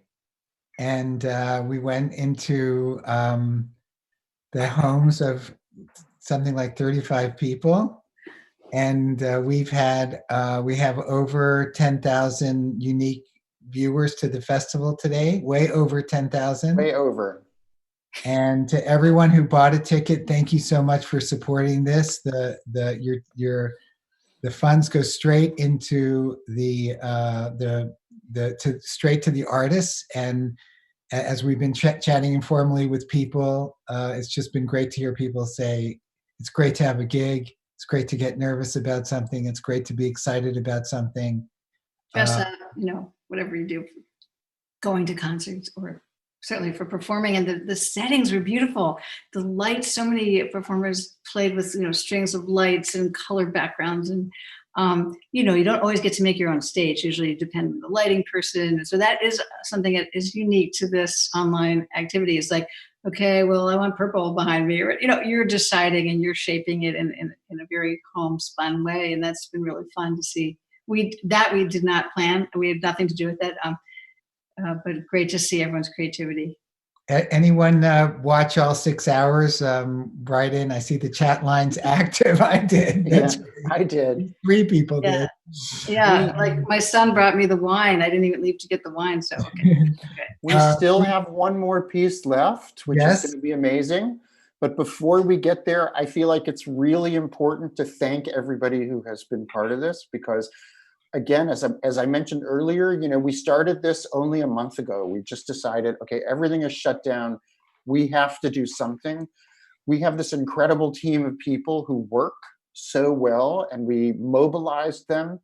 So the people who really made this possible, Jody Elf, who's the production designer and the director of the whole thing, and was going back and forth between the wizard, 3 different Zoom streams, etc. Pete Wise, is our web guy, amazing. Kenny Savelson, of course, executive director. Sruli Lazarus, great producer. Tim Thomas, who's working with us in every aspect of our business. Philippa Thompson, Christina Jensen, and Maggie Stapleton, who are doing the PR for this, who did a great job. Denise Burt, who made our incredible logo and did our incredible design. As all the staff who did the archives at Canley, Matt Evans, who did all of the entry and correcting and all this, Pete Wise again, who really was indispensable for that. Especially, we had huge numbers of interns who helped us. Especially, I want to call out Lisa Bauso and Yael Wolf Gordon for their input and their care and their help.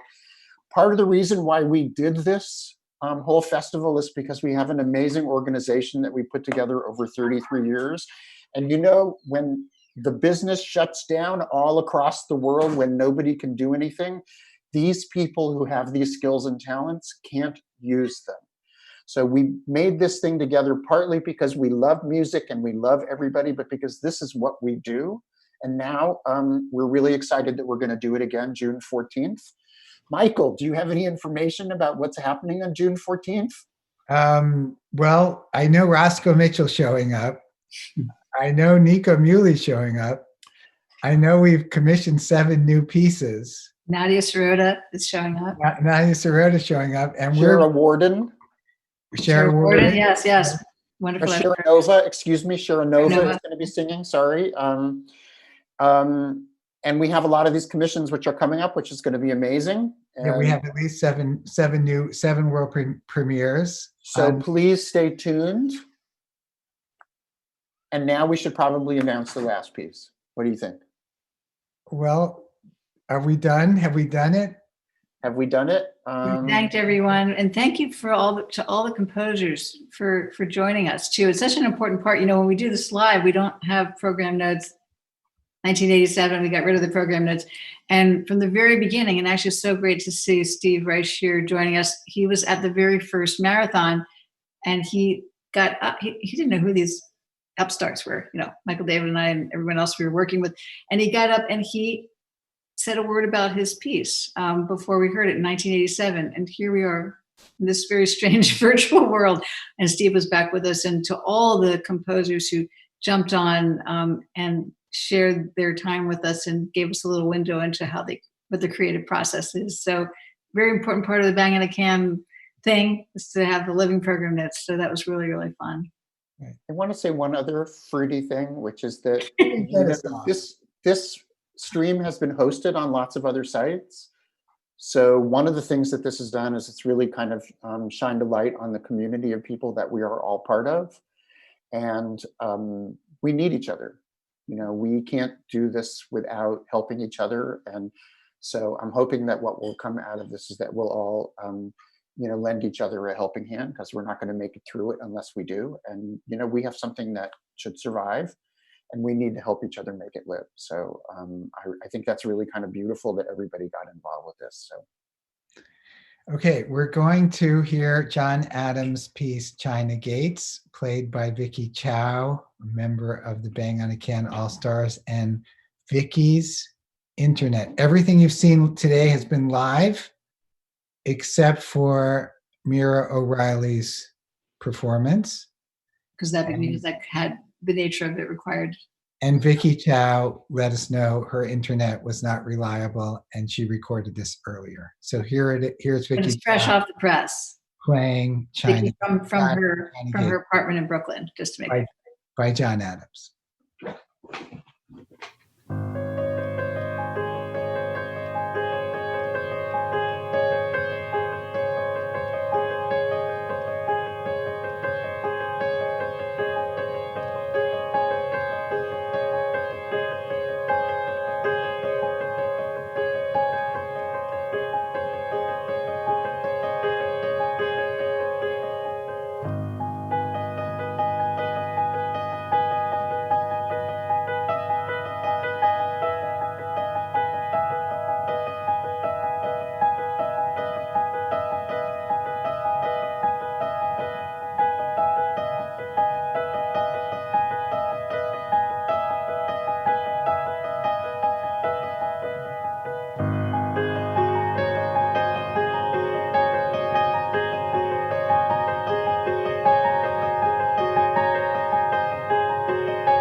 Okay, Vicky Chow.